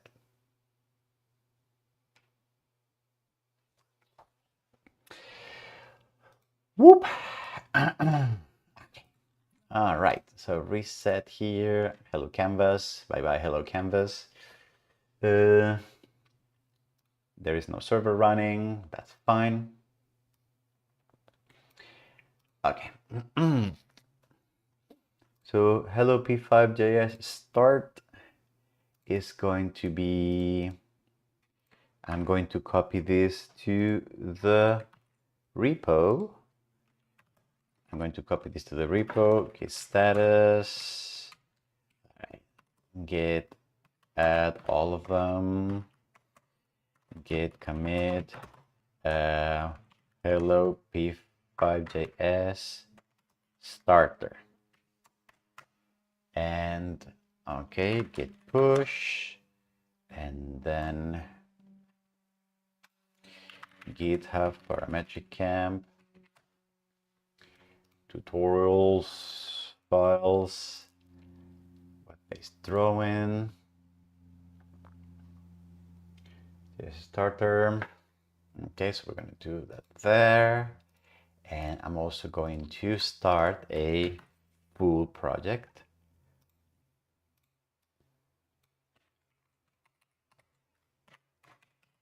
Which I will develop here.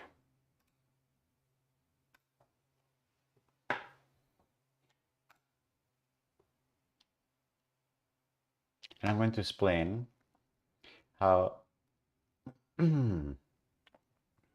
how to start a project. Okay.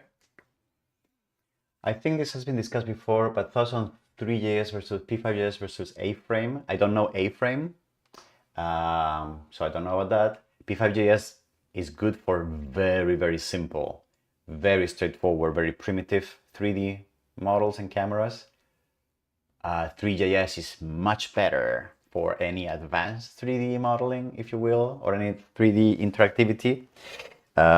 So if you want to be serious about 3D on web, I would definitely go for 3JS, if not for pure WebGL. Let me say that again. Pure WebGL has the same problems as the Canvas API. It's so verbose. You have to specify so many things just to draw a triangle on the screen. But it comes with power.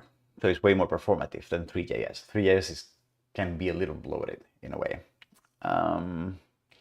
Okay, so what is the way to start?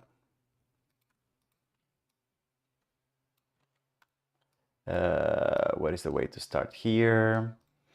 How are we going to start?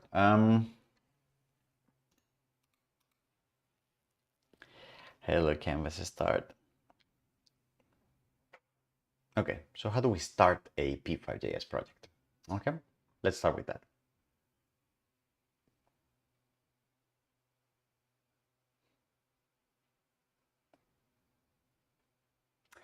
So how do we start a P5JS project? Well, we go to the website, and on the website, we go to the download section, and you can see that they do have an online editor that you can use. It's really nice, very nice to work, but we're not going to cover that in this video. If you want to download, you go to the P5JS complete, and you download a zip file that you put somewhere on your desktop, for example. And if you open this, I can extract the P5 folder, and what you're going to see is that it basically has these two JavaScript big fat files, because remember, P5JS is a JavaScript library, and it has an empty example, which gives you a simple HTML with a sketch file and with references to the P5 libraries, right? So what I'm going to use, so this will be a very good place to start your own web app using P5JS. What I'm going to do is I'm going to use a version that I have created of that starter project. That version, I'm calling it Hello P5JS. And again, I'm going to start using that. If you want to use that yourself, I recommend that you go to our repo with tutorial files, you go to web-based drawing, and you look for the folder Hello P5JS start. You download all those files, you can pause this video, all right? And that's where we're going to start.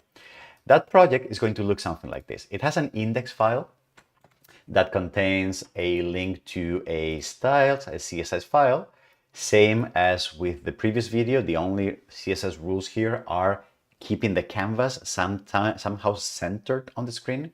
And then it has, in the JavaScript folder, it has the two JavaScript libraries. I have updated them to the last version, right? Which I think it's November of 2023, and an index file. The index file is linking to the main P5 library and to a sketch file, which is where we're going to be drawing our stuff. So right now I just have a placeholder here, Hello P5JS, and if I run with the live server this index file, right? And if I open that with Chrome, what I get is a simple Hello P5JS, right? And nothing else on the screen, okay? So again, if you want to pick it up from here, I recommend that you go to our GitHub repo. There's going to be a link to where that is on the description of this video. And you go to the repo and then you download the project and then you start with us, okay? All right, beautiful. So as we said before, let's take a look at how P5 how do we start P5 as a project in our web page, in our web page.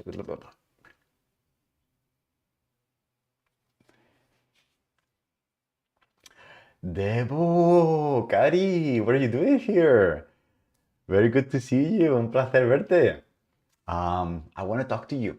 Can we talk? At some point. Llámame, anda. All right.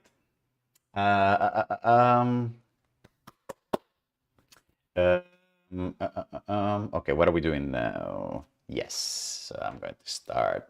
I'm going to drop here both the hello full. Hello full. I'm going to, yeah,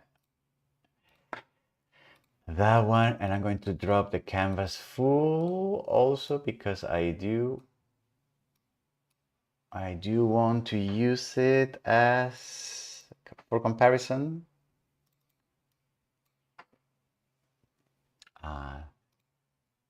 So index, I don't need the styles, and the sketching hello full. Hello canvas full. Okay.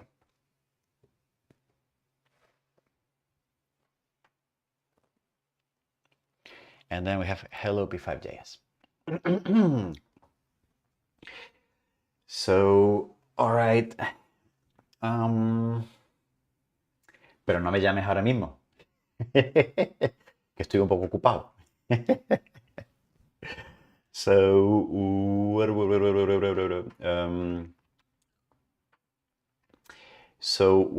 is it going to look like? I want to explain the p5.js structure.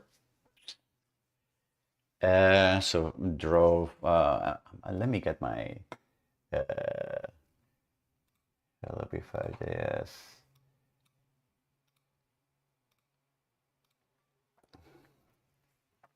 Okay.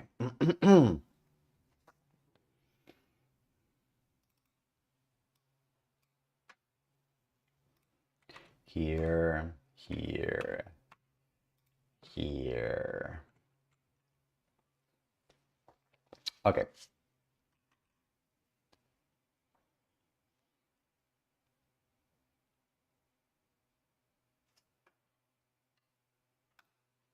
Okay.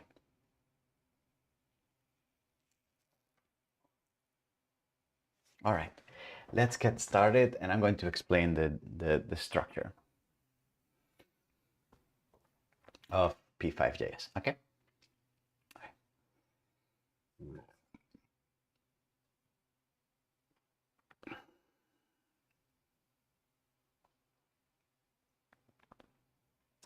Let's get started. So the first thing that I would like to do, as we typically do, is like making sure that I have P5 connected to my web app and running. So I'm just going to try to like print something to the console, but instead of doing it directly with JavaScript, coming from P5.js.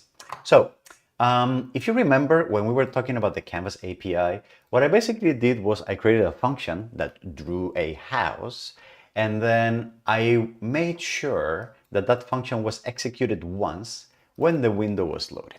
Okay, so this is because by default JavaScript doesn't know if you define functions that it has to execute them or whatever. P5.js is different in that sense, in the sense that once you load it as part of your project, then kickstarting it uses this pattern that is the same across all processing-like projects, right? The pattern is that what P5 asks you to do is to define two functions that need to live on your main sketch, one called setup, all right, and another one called draw. And what these two functions are, and they have to have these names, they have to be lowercase, because what P5.js will do is it will look through your entire code base, and if it finds these two functions, it will grab them, and then it will execute them whenever the time comes.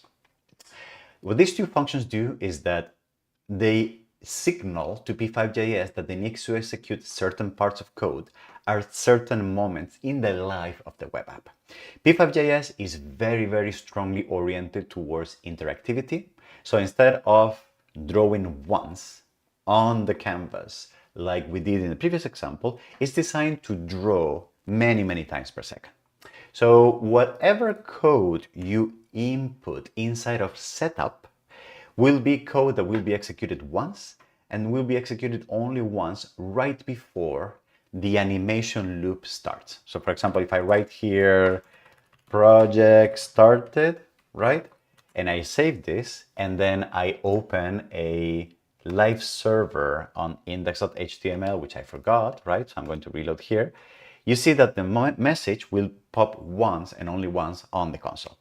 But then if I write here in draw, like rendering one frame, whatever code we run, we put inside of draw will be executed many, many times per second, somewhere between 30 frames and 60 frames per second. Again, because P5 is so animation and so interactivity oriented. So if I save this, you're going to see that right now my app is printing to the console many, many, many times. I don't know if you can see the number ticking up here, many, many times per second. All right. This is great for doing animations. This is great for doing interactivity. And it's something that is actually not straightforward to set up if you're working with a pure Canvas API. So few points for P5.js. All right. So now, what is the first thing that I would like to do? Well, in setup, what I would like to do is I would like to do anything that needs to be done just once before we start the program. One thing that I would like to highlight as a difference between the Canvas API example and the P5 one is that in the Canvas API example, in my HTML code, I explicitly added an HTML element of the type canvas. I needed to have the canvas element right there in order to start drawing and connecting to it. And I don't know if you remember, but in the code, I actually had to go through the document, fetch the canvas, get the context, etc., etc. With P5, you don't need to do any of that. And actually, you can notice that in the main HTML, there's no canvas element. There's just links to the JavaScript files. That is because P5 will actually be the one who inserts a canvas element into your HTML. So right now, I don't have it. If you can see here, there is no canvas element in the body because I haven't created it yet. So in P5.js, what you do is you create a canvas and you do it only once at the beginning of the program because you don't have to create multiple canvas. So to stick to the coordinates, to the dimensions that we were using in the previous example, I'm going to create a canvas of 600 and 300. I'm going to save this file and you can see that nothing has happened. Do I have a typo here? I don't know. And I have created the canvas, right? And the canvas is, yes, the canvas is somewhere here. Yes, exactly. I have the canvas right there. Okay, so P5 just added this canvas to my screen. And another thing that I'm going to do now is in the draw section, I'm going to draw anything that needs to be drawn or every frame. So for example, remember when we were drawing the house, we wanted to draw the background with this color, right? So what we can do is P5 actually has a function called background. So if I type background, and if I type, for example, I can define color by using a string representation like this. So I can define that the background is going to be this light blue, or I can just use the values of the numbers themselves. So I can just specify 3 RGB colors and they will be interpreted the exact same way. So this is going to be the background. So you can see how already we did get some kind of savings in this sense, right? Because it does have a function that basically fills the entire screen with pixels, all right? So now, for the ground, let me pull up the reference, okay? Remember that for For references, for the reference, it's very, very convenient to have the reference here and to start checking. How do I draw a rectangle? Oh, a rectangle can be drawn with 5 coordinates, 4 numbers, which are x, y, the width and the height, details, etc. So reading through the documentation, I can do rounded corners. That's kind of interesting, all right? So remember that always looking at the documentation is very healthy. So for the ground, I'm going to, instead of going to context field, what I can do is I can define that the field color that I want to be using here from here on is going to be whatever, these 3 colors here. So I'm going to use that, all right? And then we have a simple function called rect. This is also part of P5.js, right? And then it gives me access to 0, 200, and then canvas width and canvas height minus 200. In this case, I don't have canvas.width or canvas.height, but P5 gives me 2 variables that are called the width and the height, which are already the width and the height of the canvas themselves. These are P5 environment variables, if you will. So if I do that minus 200, then I save this and you can see that I get this rectangle here. You can also see that by default, I do have a stroke around it. So in order to not draw a stroke, I have to call the function noStroke. And then from that point on, there will be no strokes drawn for any 2D shapes. Okay? Beautiful. So now let's draw the tree. How did we do this in the API example? We use a 10 pixels dark golden rod, and then these coordinates here. Let me just copy paste this, okay? And then I'm going to comment this out. The way I just comment that very fast on Visual Studio is by using Control / and the way I moved it to the left is by doing Control and left square bracket, all right? So how are we going to write this in P5 way? So the way we're going to do that is tree, and then there's going to be stroke weight, and it's going to be 10 pixels, all right? A stroke is the way you define color, so I'm going to be dark golden rod, okay? And then what else are we going to do? I'm going to then just draw the line, and the line is line XY between the 2 coordinates. So one is going to be 475, 230, so that's the beginning. And then the end point is going to be 475, 145, all right?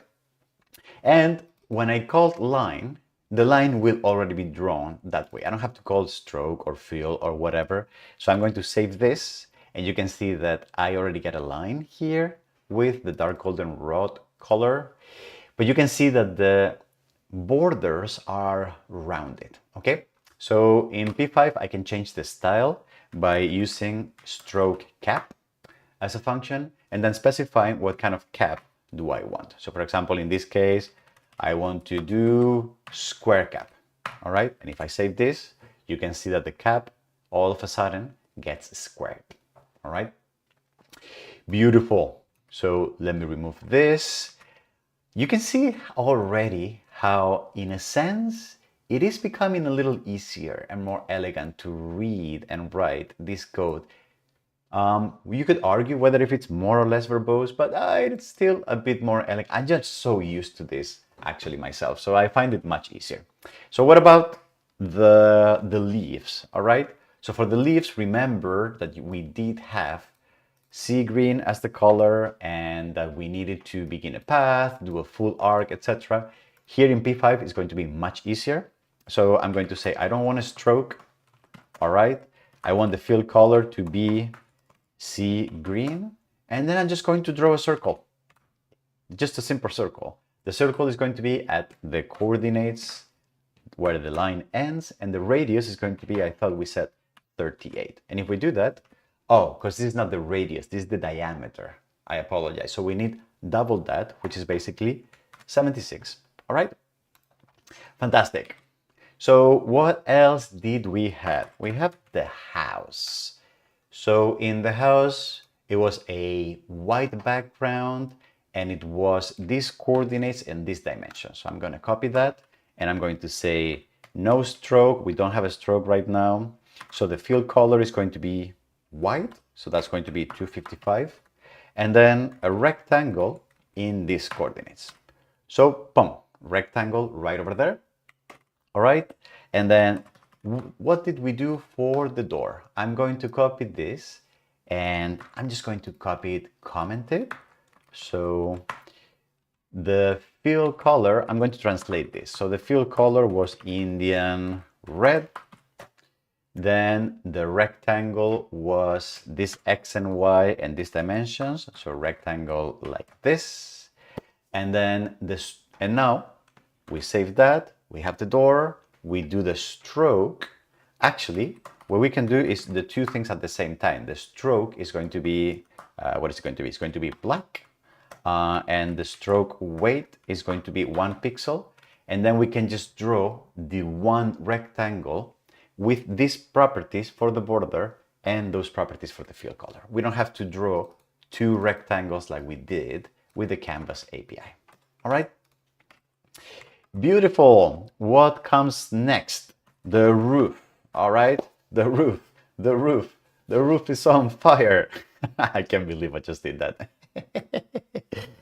Okay, what was the roof? Let me copy and paste a little bit here for the coordinates. So for the coordinates of the roof, we're going to do the fill color is going to be the sandy brown. We like that for sure. And then, so if we look at the reference, P5.js does actually have a triangle. So we could basically consolidate these three into a triangle. I'm actually going to do that, right? Triangle 200, 130, 380, 130, 290, and 70. And the fill color and the stroke, yes. So we get it right away. However, if for some reason we had a more complicated shape, one that was like multiple vertices, etc., P5 also has a way of doing that. That is actually somehow similar or mirroring the Canvas API. So if I, instead of doing that, I wanted a path. So what I can do is I can begin a path, right?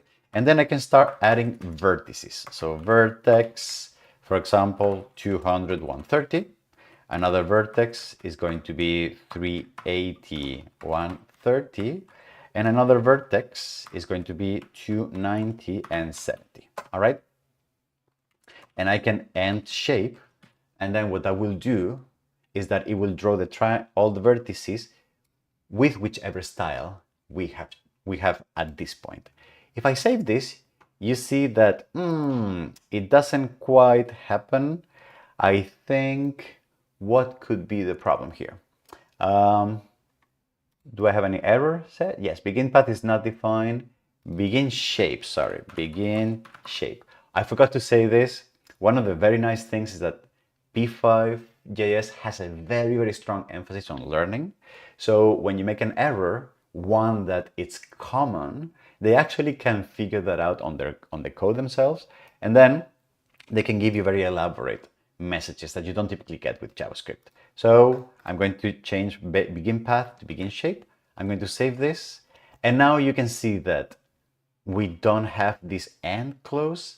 That is because we either didn't repeat the last vertex, which is something that we could have done, or we could have defined the shape to be ended as a close shape. All right, and we can do that, and then the triangle gets closed. All right, beautiful. So that was, let me remove this here, that was P5.js. I don't know about you, I just find it a little easier to read and to understand than the Canvas API. For me, the Canvas API is a little bit too much, especially for simple things like lines, circles, etc., etc. Now, if you remember, in the previous example, we did implement this trick to figure out where we were clicking on the screen, all right? So one thing that P5 helps us with as well is in anything that has to do with interactivity. So here on mouse down, I did have to overload this function and then make manually the calculation of where the mouse was clicked, etc., etc. With P5, it's actually much, much easier. So just like before, we created a setup function and a draw function. And because we named them setup and draw, P5 was able to look through my code base, fetch those functions and call them whenever it was necessary. So once at the beginning of the program and many, many times per second, right? We can see that in the documentation. So I can go to setup, right? I can go to draw, and here it will explain how those functions work. Just like that, that same pattern is the pattern that P5.js uses for allowing you to define other functions that should execute at special moments through the life of the program. All those functions are the ones that we use, for example, when we want to define interactivity, right? Responses to interactivity. So for example, if I go to in the documentation and I go to mouse, keyboard, acceleration, or whatever, you can see that there are a bunch of functions like mouse move, mouse drag, mouse press, mouse release. And if I go to mouse press, you can see that the mouse press function is called after every time a mouse button is pressed. What that means is that this function, if I define it in my code, P5 will see it and will execute it whenever the time is good. Or in other words, whenever I click on the canvas. So I'm going to define here mouse pressed, and remember, it has to have this exact same name with this exact same P, capital P. So this is called camel casing, all right? Or a snake casing? No, snake casing. Sorry. This is called camel casing, right? And then here I can define what do I want to do. So for example, mouse was clicked, all right? So if I save this and I now click here, you can see that every time I click on the canvas, on the screen, a message is printed to the console. So probably what I want to do now is I want to know what were the coordinates of the canvas when I clicked in it, right? So what I can do is I can say mouse was clicked on, and then I apologize, I'm going to use string interpolation in JavaScript with backticks. So I'm going to do here, and then what are the coordinates of the mouse? Well, just like P5 gave me the variable width and the variable height, which already contain the width and the height of the canvas, P5.js has a lot of these variables that they are already given to you out of the box. You don't have to manage them, you don't have to calculate them. They make knowing things about your app much easier and faster. Two of those variables are mouse x, which is a variable that tells us where the mouse is, right?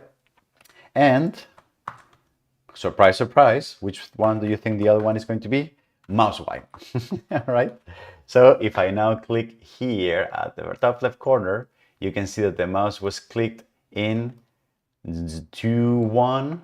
And if I click all the way here, you can see that the mouse was clicked almost at 600 and 300, right? I am getting those values with precision. So if I needed an integer, I just have to math round them, right? Or math round those values, and then here, here, here, here, here. All right, so this would be a way that we can use. And we have also negative. So when I'm clicking outside of the canvas, it kind of counts as negative. All right, so this would be an easy way to do interactivity with P5. Like, for example, figuring out what are the coordinates of the places where I want to start drawing things. All right. Fantastic. Okay, so that was awesome. So how did you like P5.js? All right. Is this cool? Let me show you something, by the way.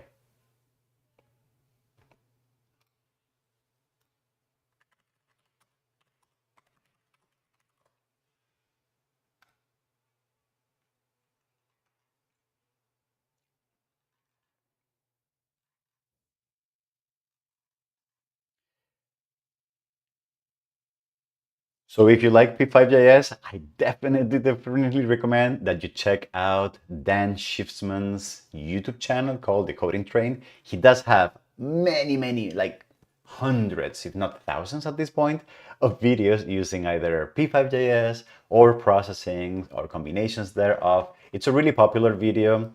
It has like almost 2 million subscribers at this point. And then was part, I don't know if he was part of the P5 development team, but he was definitely part of the board of directors of the Processing Foundation. And he has been very involved in the development of the projects himself. So he has a lot of videos on all things P5.js. So I definitely suggest that you check his videos if you're interested in learning more. At any rate, this was a very simple example that we did here for simple static 2D graphics, how to draw things on the screen.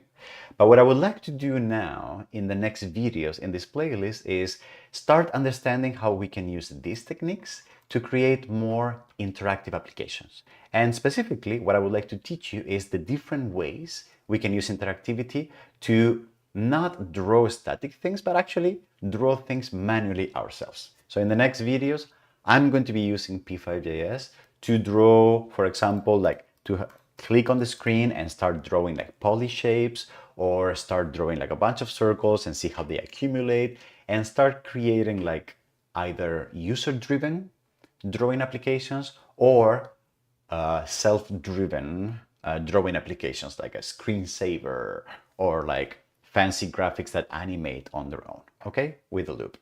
So if you're interested in those videos, make sure you check what's coming up on the playlist. And in the meantime, if you thought this was of any use or you liked it, maybe show some affection. Click on the like button, leave a comment, say hi, join the Discord, whatever your YouTube live, social media live looks like. Okay, thank you very much and see you on the next videos. Bye bye.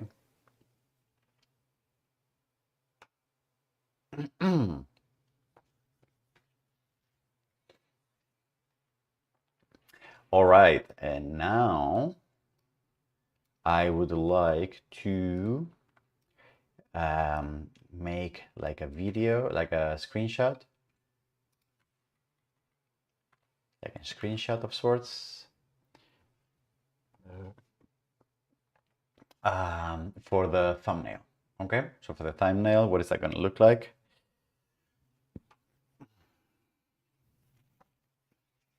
The thumbnail.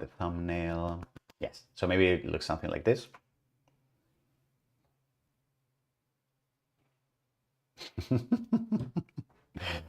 Hopefully, yes, I don't know.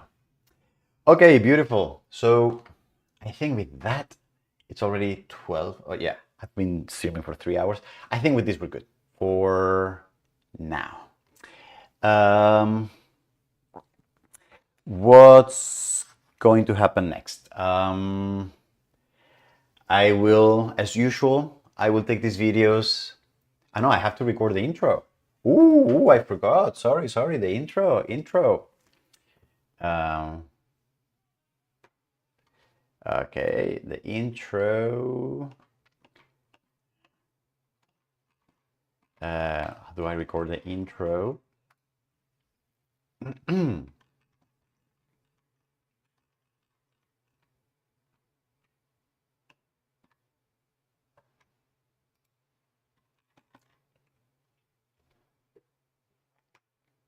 Okay.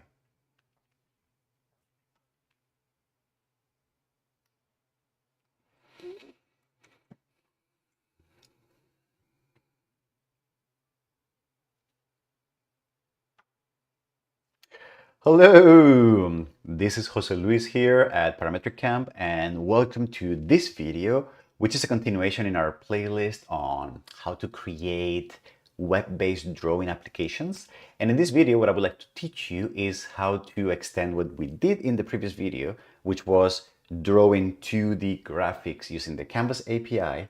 But I would like to teach you a simpler, faster, more interactive way of doing the same techniques, which is using the P5.js library for 2D canvas drawing. P5.js is a great project. I will explain why it is. And what we're going to do is we're going to replicate the same example, and you can already see that the code looks much more easy to read, easy to understand, and as I will explain, it's also much more fluid to type. Additionally, P5.js has a few advantages, which is that makes interactivity much more streamlined. So the moment we move on to other videos where we do interactive stuff like clicking, dragging, mouse, typefaces, everything is going to be much easier using the P5.js framework. So I'm going to show you how to go from Canvas to P5.js. It's going to be very fast. And then from there on, we can keep using P5.js to draw cool interactive drawing applications. All right? So I can't wait to get started. Shall we do this?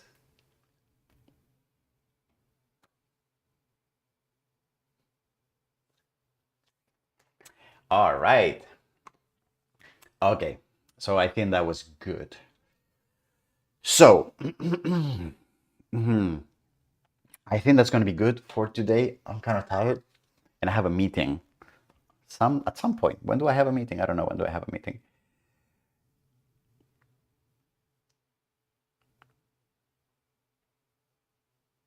Oh boy. I just got bad news.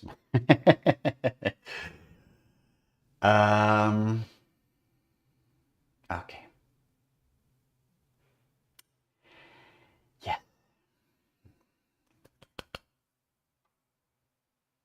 Okay.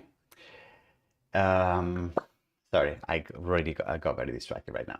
Okay, yes. So I'm like as usual. I will just edit the videos. I will cut them, chop them, make them an elegant video, and I will post them starting next week. And hopefully, we get to see each other Friday next week. Okay, same time, same place, same channel. All right. Thank you very much for being here. Hope to see you in a week. And in the meantime, you know, we have the Discord server. So if you want to join us for offline conversations, more than happy to hang out there. Okay. Thanks a lot. Bye bye.